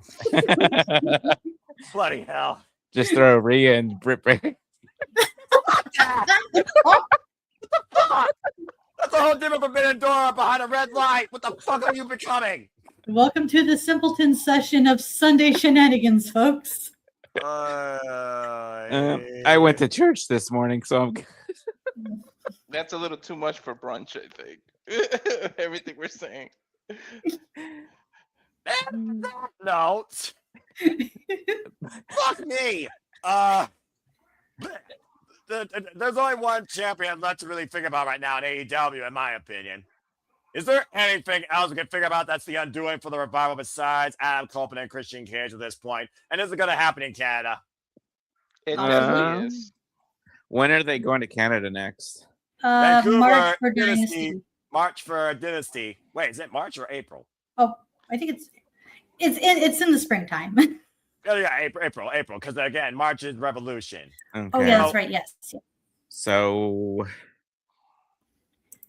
if anything, whoever FTR is facing at Revolution after that match, Adam and Christian come out to start, or not to start the feud, but to renew the feud, and then have them challenge them at whatever they're doing in Canada. That'll be a Dynasty for the first time ever from Vancouver, eh? Anyone else have a different summit? And is it pretty much like, that moment where like DIY Adam Copeland and Christian Cage get it done for the gold this time? And could it be 2 out of 3 falls like they formerly captured that magic before? I could see that. Again, Does the match call for 2 out of 3 falls, though? Look at it this way. They only have one traditional tag match in All Out. Who won? Adam Copeland and Christian Cage. Who got the last statement in, or should I say pile driver in? FTR on Bev Copeland. I don't think she would be too far away either. And at this point, if they run it back in Vancouver and it's 1-1, does it justify who the better tag team is, even if Adam Copeland and Christian Cage get the gold? No. Exactly. Oh, since you brought that up, oh my God, Beth Copeland versus Chris Statlander? I don't think Beth is wrestling anymore.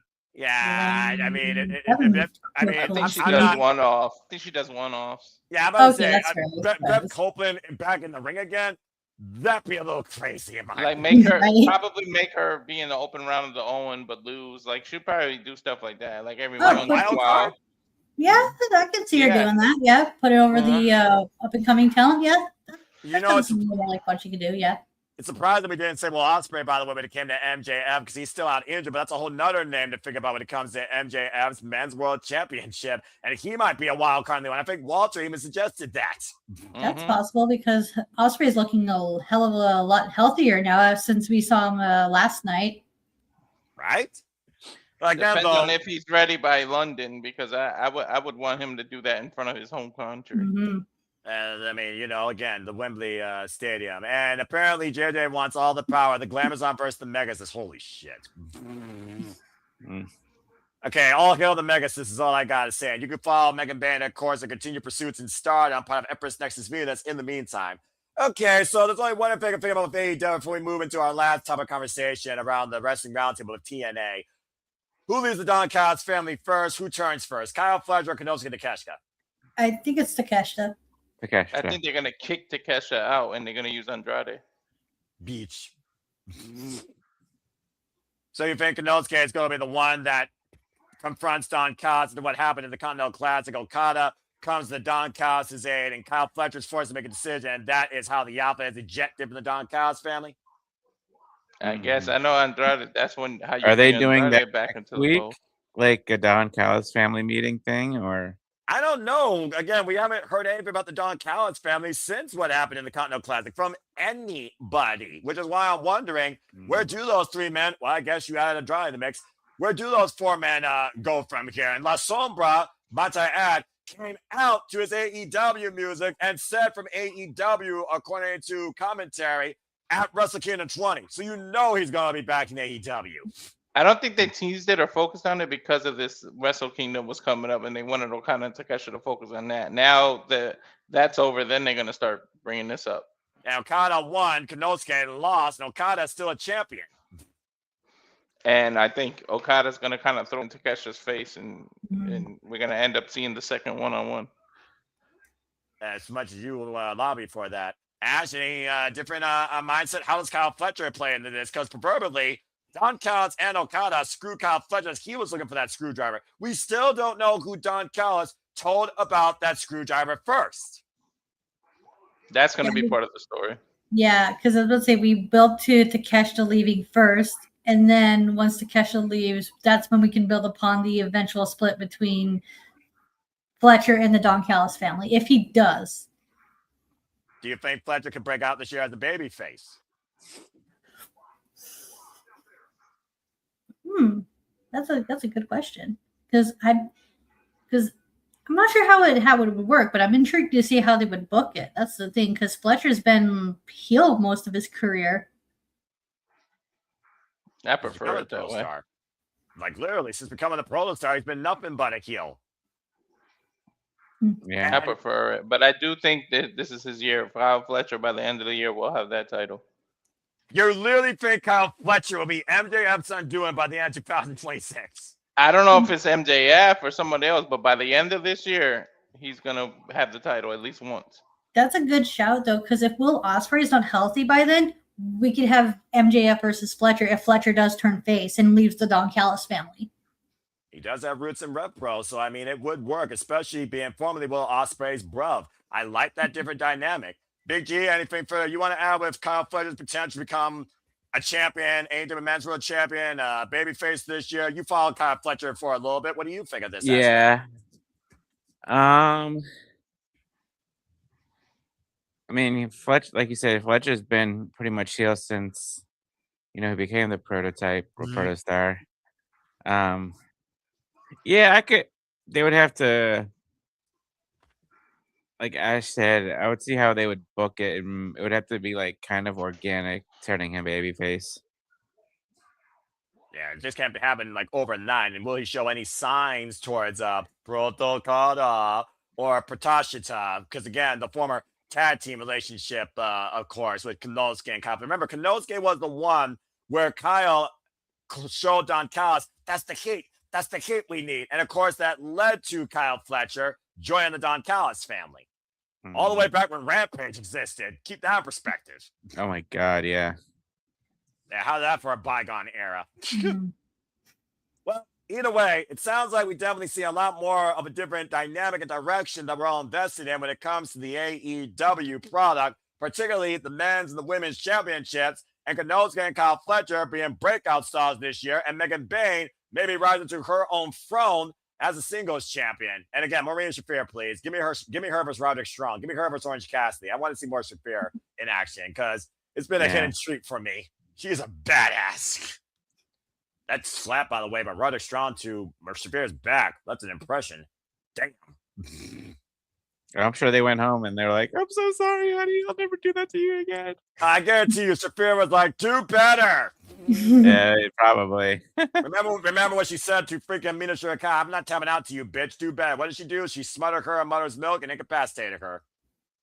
Just saying. That was the first ever one-on-one encounter, by the way. Watch out for Shafir this year. That's all I gotta say. As the Death Riders against the world say, fuck you. Do you think she could be TBS champion sometime down the road? That'd be interesting. Yeah, but I'll say, I don't think Willow and Shafir have had any shared history one-on-one, but she did say that she would be the Death Riders' biggest problem. And right now, Shafir, she don't have no problems, except being everyone else's problem. Right, and that's also not her problem. So and Willow and Willow and Shafir, Marina Shafir, they do have history with each other because of last year with Willow helping out with solving the problem that is known as Marina Shafir, especially when they were taking part in the Anarchy in the Arena. That was still so much freaking fun. That's a very fair shout out there. All right, I like that thought a lot. Speaking of which, everyone's waiting for a change in the Death Riders, but you see the change of heart with the AEW fan for respecting the competitor John Monty when it comes to what AEW is all about, what it deserves, working harder than anybody else. So let's put it out there. 2 questions.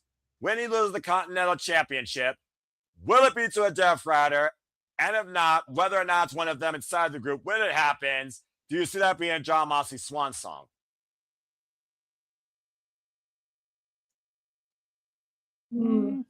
So I do see Moxley getting usurped, possibly by Claudio. It's just a matter of when and how they do it. Okay. Do they do it when he loses the title? And then the other people, maybe Claudio, so Mox loses the title to, I don't know, someone they've been feuding with for a while. And that's when Claudio usurps him, and then he goes after the Continental title. Because I don't see Claudio going after the world title yet, even though he is the CMML champion.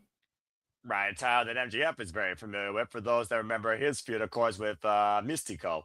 Biggie, what are your thoughts on John Moxley as the Continental Championship? And if he loses it, I mean, again, right now the man's literally wrestling on one damn good leg. Do you think that's it? Possibly. I gotta watch more AEW again to catch up, and then. So wait. So what's Moxley's wrestling on one good leg? He's had one bad leg since the Continental Classic, bruv. He barely was able to get over the barricade without a chair this past Wednesday on Dynamite after Josh Alexander tried to break his ankle. Okay. I mean, if he does lose it to somebody, it'd probably be within the Death Riders, and it could be his swan song. I mean, I don't know. Like I said, I'm gonna have to watch some more Dynamite just to refresh my memory and possibly go from there. Fair enough. Well, as far as we know, the Death Riders go, it's Death Riders versus the world. And as far as John Moxley, if he works harder than all of them, I don't see nobody taking him out on his own accord. But I guess we'll have to wait and see. Again, coming this Wednesday, folks. And this week, we're going to be fucking busy covering Raw, covering NXT, later time, covering AEW Dynamite. We're not doing SmackDown as far as I know, but I don't know. Something might change. I don't know. Freaking Thursdays of Hell might be one of a kind of thing. That's a maybe, Big J. Because it's in maybe. Berlin, Germany. Yeah, that's a different time too, as well. And I might be working that day. Walter, I do see your hand. You got something to say real quick? You're muted. Babotch. Mute again. Mute again. There we go. You want to see what you're talking about, the Continental title, and what you want to see with that? Yeah. Oh, I want to see it inside, like where Moxley has gone, like JJ said, soft, and either Claudio or Pac or somebody steps up, and they're the one that ends up beating Moxley, and he can go away for a while, getting that deserved vacation he was supposed to take like 2 years ago. I mean, to be fair, that's one, that's fair, and two, the only Death Rider that's beating him is Claudio Castagnoli. I know that he's the go-to, but I'd rather see Pac do it. I don't know. It's just something about Pac. I wanted to see him be able to step up to that next level. You start with the Continental title.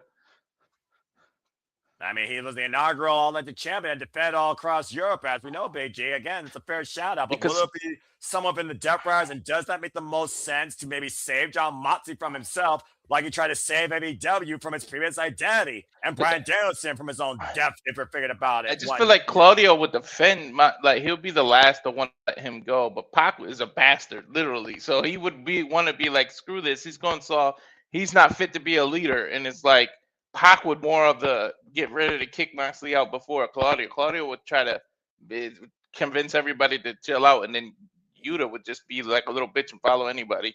Shafir, though, I think is going to be the difference maker in that conversation, because Shafir, who literally disciplines and trains the Death Riders, been ride or die with John Moxley since day one. If anyone's going to eliminate Moxley from the Death Riders and be John Moxley's undoing, I think John Moxley would rightfully let it be her. She'll be the last, though. She'll be defending, and then in the middle of the ring, she'll be the one to deliver the low blow or something. Ooh. Or judo toss in the mother's milk. Literally putting John Moxley to rest for his own good. Now I want to see that somewhat. Right? I just convinced myself that I want to see that now.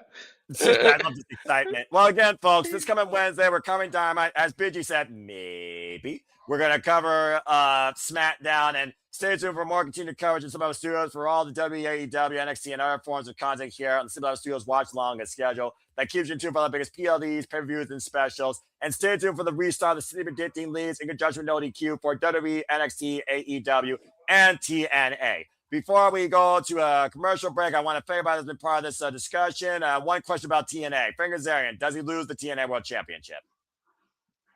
To Mike Santana on the premiere of AMC. Yes. Sorry. Yeah. AJ, I'm gonna AJ. now that AEW, my God. Now that TNA is gonna be on AMC, which is a regular channel, I can watch TNA more now. Right. So I'll be definitely tuning into the premiere of TNA, because for a while I was watching TNA on TNA Plus, but then I fell out of it. But have they released the news that is that going to be AMC and then all pay-per-views still on TNA Plus? Like, have they officially said that, or no one really? No one really knows, but I figure that's what it's going to be, with Jazz being the first pay-per-view. Continue, Big G. But yeah, unless Santana decides to go to NXT, I could see Santana winning the title back on the premiere of TNA on AMC. All right. Should have did it in New York. They fucked up, and now they're trying to make it back up. And don't get me going. Never mind. It's gonna be worse than Asuka not winning at WrestleMania rants. Oh shit! He had to bring that up. Oi, there's something meant to be brought up. And JJ here with a point. Ash, let's not forget Nick Nemeth still has his call your shot. I was just about to ask that.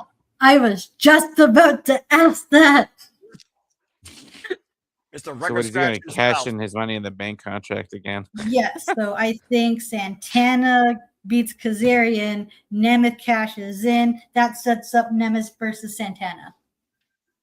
You don't think JBL is going to show up and take his head off? Probably not. But if he does, then again, where's John, Texas Ranger, and whose head is going to take off next with a lariat? I'm just saying. Well, Where's he anyway, gonna show up next too? He shows up everywhere. I mean, you're not wrong. To be fair, you're not wrong. Again, Genesis though is coming up. I feel like they're already spoiling stuff because Mike Santana vows to claim the TNA World Title against Frank Kazarian in the highly anticipated rematch. But that rematch is actually going to take place also at Genesis. So we might be literally getting two of the same match with the same person as champion going in. I don't know if that's a spoiler or if that's just, misplaced marketing. Because last I checked, the ANC premiere, I think, is before Genesis. Is it not? Is it not literally that's coming up like Thursday or This like Thursday coming up? That's what I thought. What the hell are you doing, TNA? You're confusing me. But that's a whole different conversation. And we're talking about Leon Slater challenging Oba Femi. Can he do what Javon Evans didn't do after Leon Slater beat the franchise Moose for the X Division Championship and outlast Marvin Reed again to retain his X Division Championship? Can we see Leon Slater as a double champion come the AMC premiere? All these teams about Oba Femi going to SmackDown and still being NXT champion because they got nobody right now that can hold the ruler's throne. A lot of gray here. I'm just saying. Yeah. All right. Well, that being said, regardless, this week's going to be extremely interesting for what's ahead in the wrestling business, and a lot of different thoughts towards particularly AEW and WWE more than anything else. Big G, I see that you were thinking there for a moment. Yeah. So you mentioned that you guys are. Who's calling Raw tomorrow? I don't know what time. I know I'm at work but... all day. So I imagine it would be you and Walter. Okay. Unless Okay, JJ is sounds- available at the time, that would be you three. Okay, that sounds good. I can do tomorrow night. Because Yeah, 'cause I work Stranger till- Things. I mean, it's Raw and Stranger Things, and Stranger Things was my show. So like, it works with you it- to come up with yeah. the analysis while contrasting the idea of how WWE and Stranger Things are connected, even in the upside down. Yep. Why fun, did they love. change the time? They changed the time, or is normal? It's normal, but we got to give Noah a break sometime. Well, Yeah, I'm of also course. going to be home at 8:30 p.m. Eastern Standard Time, and you know how I hate doing that in impromptu watch-alongs or going inside watch-alongs when I know my team's got it down pat. So have a great call, and I hope Braun Breaker beats CM Punk. I want to see a WTF moment. I really do. All right, Walter. So we got to get ready for tomorrow.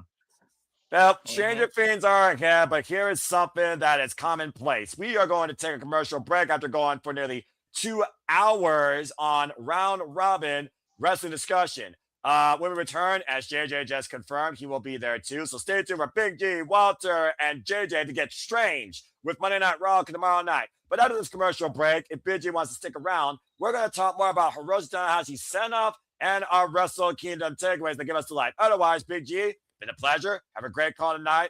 Tomorrow night on Monday Night Raw. We love you, brother.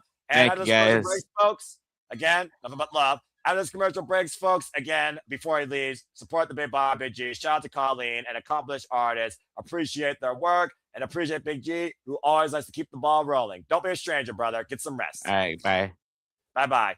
After this commercial break, folks, we're going to ride high with energy and love as we take away Wrestle Kingdom 20 and talk about the end of the career of Hiroshi Tanahashi. So please stay tuned. And now for a taste of things to come.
And as always, here at the Simple Level Studios, as we level up the content for you in 2026, we truly encompass, celebrate, analyze, criticize, pontificate, and analyze, as I like to say that twice for great reasons, all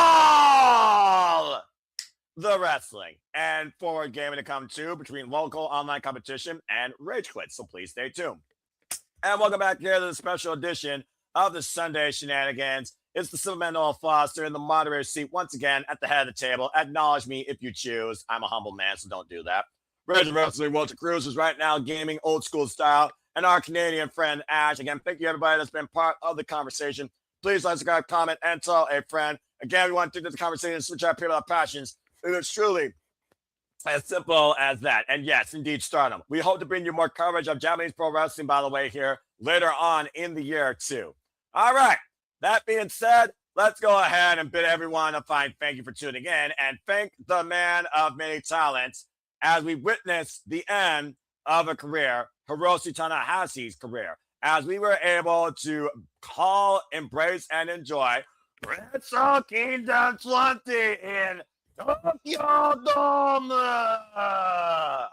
So before we bid everybody a fine farewell, I just want to go around the horn, get some quick thoughts regarding what we saw at Wrestle Kingdom 20, your match highlights, your moments, and of course, we'll close things out with our takeaways from Hiroshi Tanahashi's final match and his send-off. Walter, I'll start with you. This was our first Wrestle Kingdom we called ever together. What was your takeaways from the event overall? The matches, the results, the pacing, and the final match and the retirement. Go ahead, brother. And you're muted. You're muted. The pacing was awesome. I really liked it. So they ran through each match pretty well. Takesha is my standout moment. I don't think I've ever seen that man tap. So to see him tap to what New Japan made for basics, a Boston Crab, one of the most basic moves that New Japan loves to use. I mean, we haven't seen wrestlers on the state side use the Boston Crab as a finisher and have people tap out since out of Martel. Like seriously, it's been that while. I mean, Chris Jericho's Walls of Jericho is like a modified Boston Crab, so people can say that on the technicality. But seriously, to see Takesha after the year he had in 2025 actually physically tap out, there's no doubt about it. He didn't verbally quit. The man tapped out to Yushi, and his neck was hurt that entire match. He kept grabbing his neck over and over again. So to pull that out, I feel like that's, aside from the retirement, that's my highlight, really. The fact that that happened and New Japan gets to claim all their titles and all the outsiders are gone. That's it's almost like WCW getting rid of NWO by outsiders. Like it's almost like that. So that's really my highlight.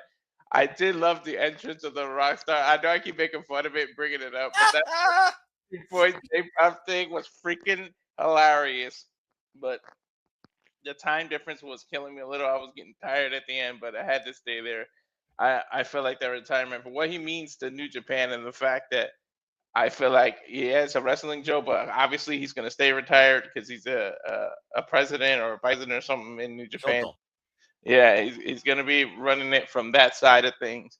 But that send-off is how you do a send-off. And I said it earlier, I don't know how anybody's going to follow this up and do retirements and send up. Anybody else retiring like AJ Styles in 2026? Tiger Mask, whoever's retiring, I feel bad because there's no way that send-off is going to match this. You know how big the Tokyo Dome is. To do a scissor lift and literally go up there, a man who could barely lift his knee to get back off the scissor lift. And the way he said his standard "I love you," his typical thing, it took so long, man. And it literally was. It was almost like a gauntlet match where how many people would just keep coming out to go greet him and give him his flowers, literally and figuratively. Like I was like, please no more, please end this, please. And I was like, wait, what if Shinsuke Nakamura shows up out of nowhere? What if this person? But I mean, the way they did that was so awesome. I don't think there will ever be like a send off that matches it. I think it was better than the Ric Flair one. I know JJ brought up Ric Flair, but what he means to the legacy of New Japan. You could see the emotion in his face when he realized that after the 3, Okada showed him respect. Okada and him almost had that Stone Cold and The Rock moment, almost the same way. He was laid out. Okada sat next to him and whispered something in his ear, which I can only think is "I love you and thank you for everything you did." And then he bowed to him, and then he was gonna pick him up, but he told him, "No, leave me here." He was just soaking it up and almost like just sitting in the ring, like showing like this is what I do this for. Wrestle Kingdom was just awesome, and I had an awesome time calling you. I regardless of how late it was on the East Coast and the West Coast, but yeah, I don't think you could have booked it any better. Like it had a couple of like jokey stuff, but I still say at least 9 out of 10, if not 10 out of 10. Wow. Again, January 4th. That's Yeah. Wrestle Kingdom. Follow that the rest of every company for the rest of this year now. Again, you set the bar quite high, brother, but arigato. Well, again, Ash, it was your first ever Wrestle Kingdom call. You witnessed the end of the Ace. You witnessed the rise of Zack Sabre Jr. and TMDK and six-man champions as they challenge the knockout bracket for tag champions this coming morning on New Year's Dash. I know you're going to get more of an in-depth review as, of course, you are in the new beginning of your Back Wrestling YouTube channel. And again, folks, if you haven't already, please subscribe today to our Canadian friend Ash for further New Japan Professional Wrestling coverage, highlights, opinions, and further delight from my baddie friend. Arigato. And of course, we witnessed Konosuke testing the strong mental of himself and Yoda in the name of International Wrestling Grand Prix. And the women got to show what Stardom is capable of and the strength of Stardom on the Tokyo Dome stage and so much more. So what are your takeaways, highlights, and moments, and your thoughts on Hiroshi Tanahashi's retirement? So highlights for me was the women's match because I've been hearing many good things about him, and oh yeah, that was deserved. The praise they got and the hype that I received, like that I heard about them from my circle of friends. Yeah, it's justified. I want to see more of them. That was like a really good kickoff match. I'm happy TMDK is tag champs once again. That's awesome. I love it. The 4-way was very fun to watch, especially at the end where everyone like came together to like fight off House of Torture Shenanigans. That's always fun to watch. Thank Christ. Continue. Oh my god, Takeshita versus Doogie was, to me, that was match of the night. Because oh my god, how intense that match was, especially with like everything on the line. And it was I was so happy Tsuji won because I love that man. He is one of my favorites in New Japan right now. I can imagine what the advocate of Enochiism feels about Carmen Sandiego holding both the heavyweight gold. Right? The demon doll, as he likes to call him. Demon doll. Yeah, because of It's fair. Continue. Continue, Ash. And Okada versus Tanahashi cannot ask for a better send-off. And that's also one of the highlights was the how bittersweet Tanahashi's retirement is. And that whole farewell celebration was just it was just a beautiful, lovely way to end a career. Even though I don't have an emotional attachment to Tanahashi. Not saying I don't have any fond memories of Tanahashi because I loved his IC title feud he had with Tetsuya Naito. I love watching him show up in these tournaments because we talk about like Zack Sabre Jr., Takeshita, Okada being tournament wrestlers. Tanahashi's add Tanahashi to that mix because when it's go time, it shows. Damn right. And quote unquote advocate. One of my also favorite things about Tanahashi is what also kind of got me into Tanahashi as a wrestler was his feud with Zack Sabre Jr. for, of all things, the Rev Pro Undisputed British Heavyweight title. Dickhead. And just, yeah, it's, man, what a career. What a send-off. Just, I don't know what else to say. You seem like you are speechless. Yeah, because Because the impact Tanahashi has, not just in Japan, but all over the world, is just, it's going to be unmatched. Aye. And it's just, I don't know what else to say. This is like, it's so funny how I say I don't have an emotional attachment to Tanahashi, yet he's leaving me speechless. Like, what does that tell you? What does that say about you as a fan is the bigger question here, Ash. Just say. I have all the respect and admiration for Tanahashi for what he has done as a wrestler, and I look forward to what he does in the producer role for New Japan. All right. Well said. And again, folks, thank you to everybody that tuned into our coverage of Wrestle Kingdom. Again, subscribe to Bad for Wrestling, subscribe to Rage of Wrestling. Stay tuned. She will be doing a review. She might be doing a review of New Year's Dash. As of course, that is coming tomorrow. If I damn have to go to work, I legit am a crazy mother-effer. I will be covering it live. But priorities of passions is back to the office to me. Good grief. That being Make said, some noise for the boys. oh, you mean these boys, the Young Punks? Let's go ahead and run down the results real quick. Again, oh, my bad. How could I be so rude? I made that as my Twitter header. Is that where you found that? No, I just found it on the internet, but you're welcome. Okay, cool. Could you send me that? Because I like that picture better than the one I have on my Twitter header. I most absolutely will. Thank you. ELP was able to retain the NWA World Television Championship against Chris Brooks in a great match, beating Chris Brooks for the first time ever in a singles action, nearly to the 15-minute time limit. In the ridiculous 8-team Rambo, where my power got knocked out for some reason, I came back, heard TMDK music, so Zanzibar Jr., Hartley Jackson, and Rihei Oira won the 6-man Never Overweight Tag Team Gold. Of course, Toriano, Yo, and Master Wado put it on the line, the Rambo, and it bit them in the ass. Now Zanzibar Jr. and Rihei Oira have a chance to become double champions if they beat the Knockout Brothers, who, about to add, were the first team eliminated during this thing at freaking New Year's Dash. Stay tuned for more on that. Siri and Sarah Kamatani made history as Siri became the IWGP Women's and Ever Strong Women's Double Shake Champion in an incredible 15-minute bout on the Tokyo Dome stage, where the Phoenix Could continue to rule stardom, as Siri will be the face of IWGP and New Japan Pro Wrestling for all Josies. An incredible matchup. The United Empire proving how strong they have become with the return of Jake Lee after a year plus of injury. Emphasis going to occur post-match.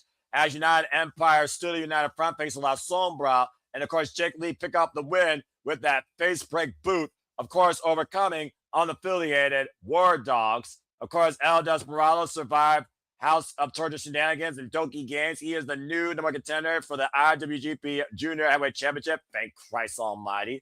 May he restore prestige and honor to this very title. We also saw for the first time ever an Olympian gold judokan take center stage on the Tokyo Dome entranceway and incapacitate Evil in a modified triangle hold, much to Walter's point here, and became the new Never Openweight Championship in his very first match ever. Look at this freaking thing. Good Lord. Night, Evil.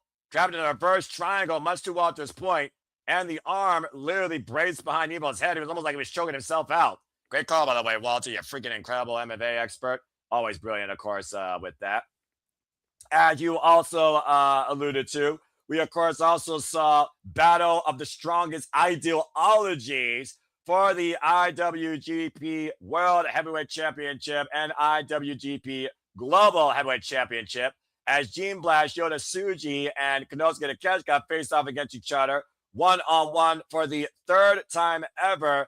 And to your point, Ash, Gene Blaster has brought back home both pieces of gold. But boy, was his celebration interrupted quickly, as Jake Lee, Shizuka Kenta did at Wrestle Kingdom 14, wiped him the freak out and put himself at the forefront for, obviously, the IWGP World Heavyweight Championship. Now, the question still remains, do we see Yota Tsuji bringing back the IWGP Heavyweight Championship? Version 4, by the way, folks. I'll just say that real quick, as Jada's got a point before I go to the last match. I want to echo what Ash is saying here. I have no emotional attachment to Tanahashi. 99% of the names on the card last night, excuse me, let me get it on screen, because again, Jesus has the credit. 99% of the names on the card last night that I recognize I owe to AEW. That's one thing TK has done right. However, I'd be lying if I didn't admit that I got emotional at the clips I saw of Tanahashi's retirement, specifically Shibata and Gordon Lovers. Even JJ recognizes greatness when he sees it. All right, well said, bruv. That being said, going back to this match again, to your point, Ash, a fundamental of the New Japan Dojo, a Boston Crab, as Konosuke Takeshita tapped the heck out. I still And can't that's believe the same move he used to win the Global Heavyweight Championship against Gabe Kidd. At King of Pro Wrestling, that's right, Shinyan Pro Wrestler, Ichiban.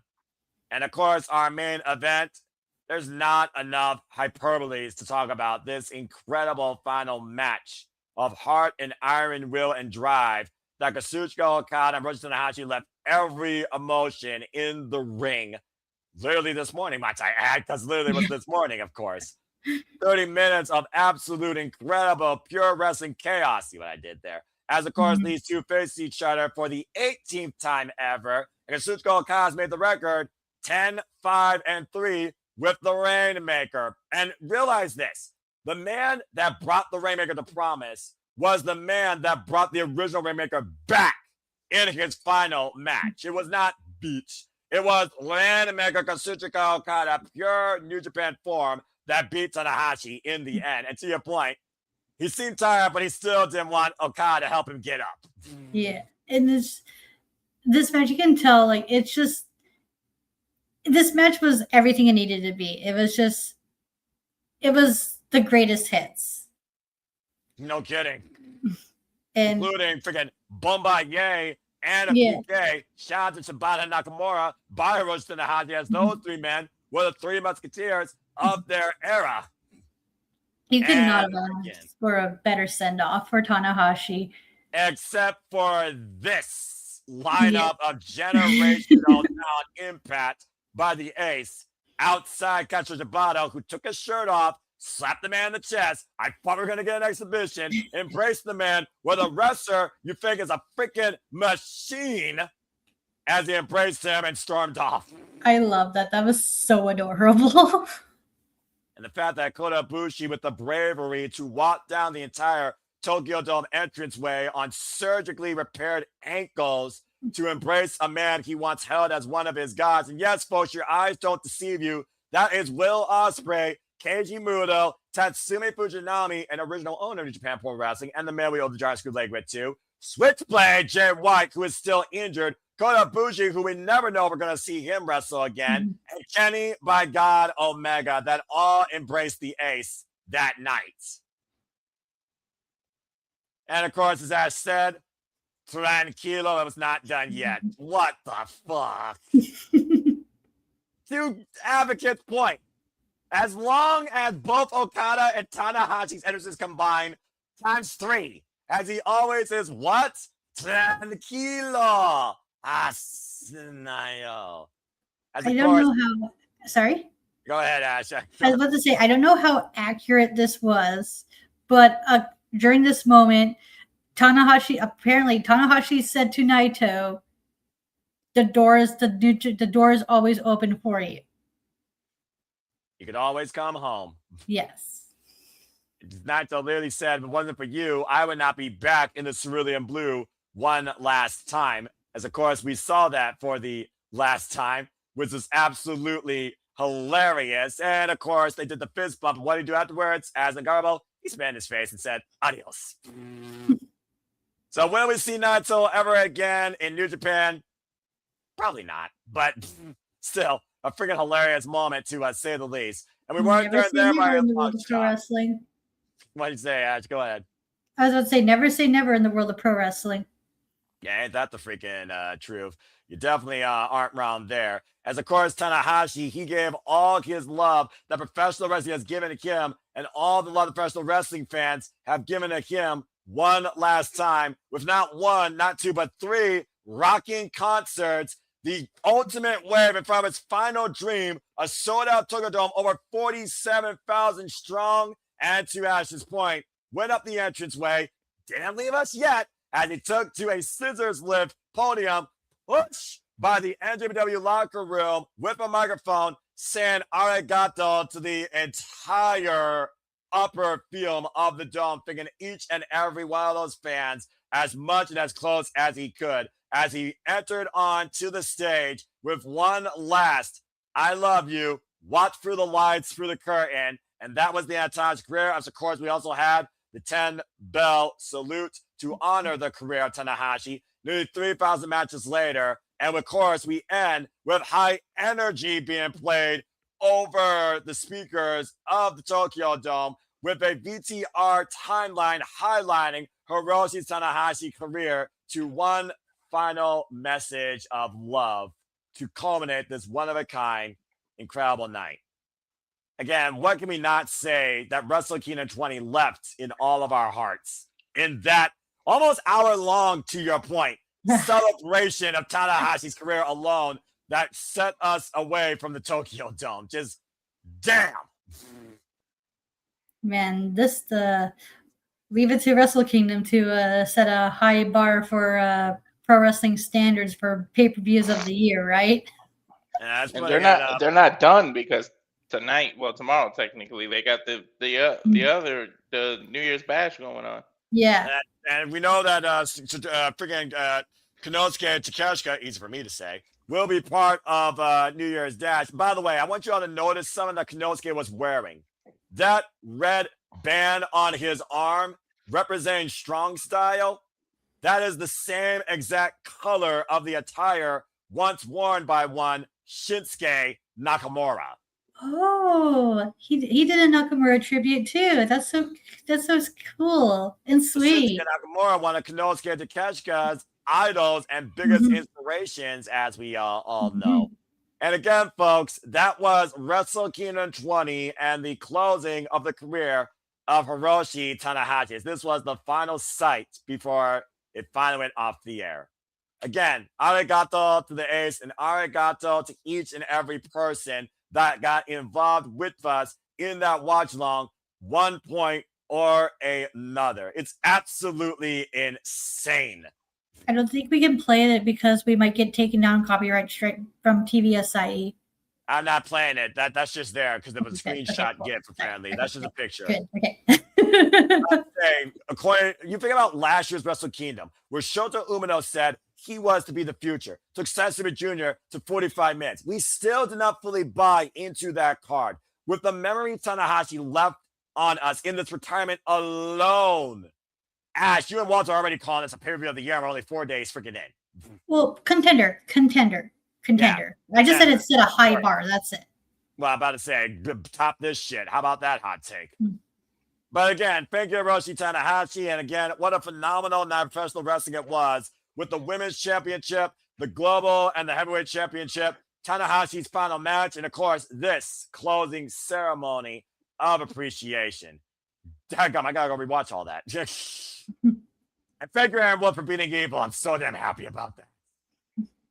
All right. Well, that being said, again, folks, you can stay tuned for a more in-depth review at Bang for Wrestling, for Wrestle Kingdom 20, as well as highlights taken away from the most unpredictable night of the year, despite the fact they actually named our card for New Year's Dash that sets up New Japan Pro Wrestling this calendar year. We know we got the New Beginning. We know we got the New Japan Cup. We know we got G1 Climax starting off in America. We know the Death Invitational will be in Las Vegas. And, folks, we will be covering it.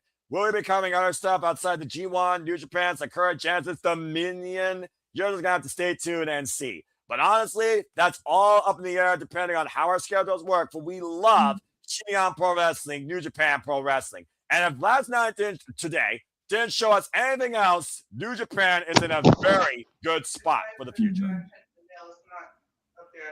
Well, I think that being said, there really is nothing else to add, I think, at this point. So I think we would bid everybody a fine farewell on the special edition of the Sunday Shenanigans Brunch. So again, thank you all so much for tuning in. We will see you tomorrow night for our watch along of Monday Night Raw and go from there into the next week before the shenanigans continue to ensue, as always, in and out of Sunday and Saturdays too. We thank all of you. Let's go ahead and get the heck out of here so we can all get some rest. I know. I can't wait till July 11th, though. I know that much. Yeah, before we all rest for New Year's Dash or work in the morning. First and foremost, Walter, as you game and level up, I hope you don't go game over. It's always a pleasure, brother. Tell what the people can connect, find you, and why they should subscribe to you. Well, subscribe because all of this is brought to you by yeah, we're leveling up game. I'm literally after the AMC. I'm either gonna pick a Wednesday or Thursday to start gaming Ninja Gaiden 4 completely unedited. So you're gonna get all the deaths, all the kills, all the screaming, all the headaches, all the me damn near throwing a controller. Hopefully my TV doesn't break. But yeah, I'm local like that. So that's why I made those 2 teasers for the game trailer so you guys can get ready. So follow me at the YouTube at Rage of Wrestling, and then Walter.Cruz.940 on Instagram, and then of course on Twitter at Walter Alex Cruz. Yeah, thank you very much, Walter. You also have UFC content coming up, by the way. Don't forget about that. Passion MMA watch along content coming up too. Yeah, that's the 24th, I believe. They have the first Paramount debut.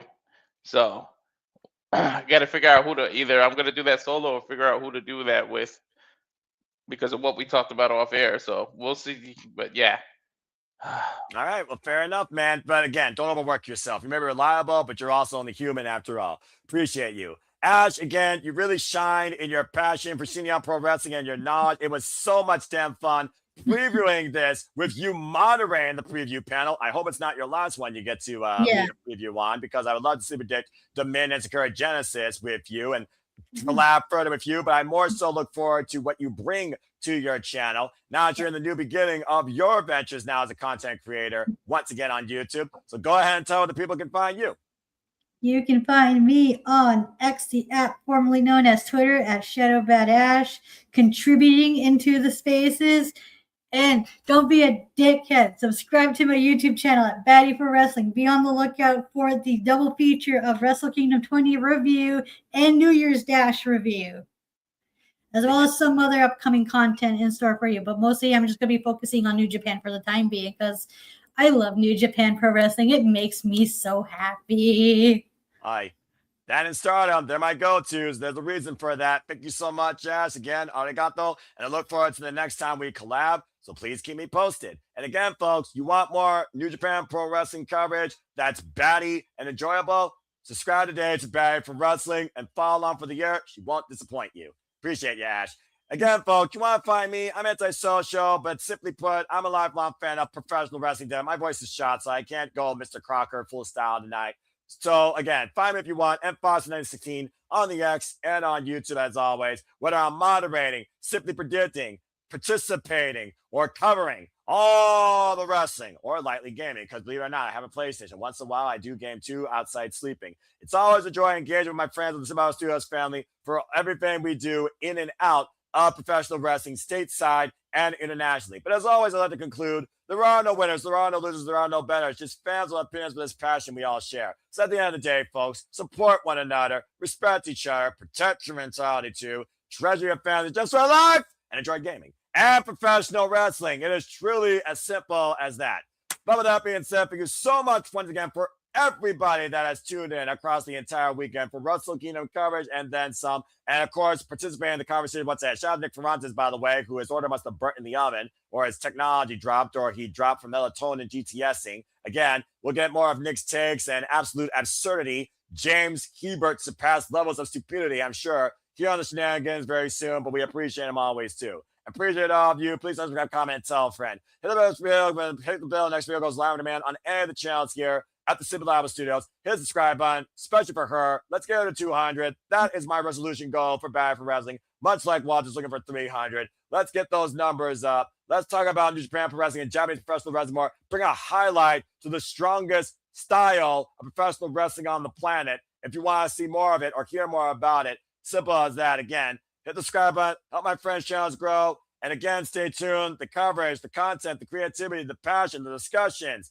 the madness, the shenanigans, they are not going to let up anytime soon. But I think with that being said, for right now, until we see you for Stranger Things on Monday Night Raw. And again, shout again to the baller, Big G, that was here. And of course, the Renegade Wrestling, JJ Williams. We're going to bid you all now a fine adieu. So, for all of you in the chat that has been part of the discussion, for JJ, Safet, for Charles Schultz, for Bullyman. By the way, pleasure to engage with you, sir, finally, during, of course, the Symbiote Studios Awards. For everybody, by the way, who participated in that and getting those awards in order. And for the advocate of Inokiism that is also involved in the chat, as well as Nathan Banks and Daniel. For our Canadian friends, Ash and Nick. For the renegade of wrestling, JJ Williams. And for the rage of wrestling, Walter Cruz, who works in and out of the screen, playing games and taking care of priorities too. I am the Cement Noel Foster, reminding you as always, make a positive impact in life.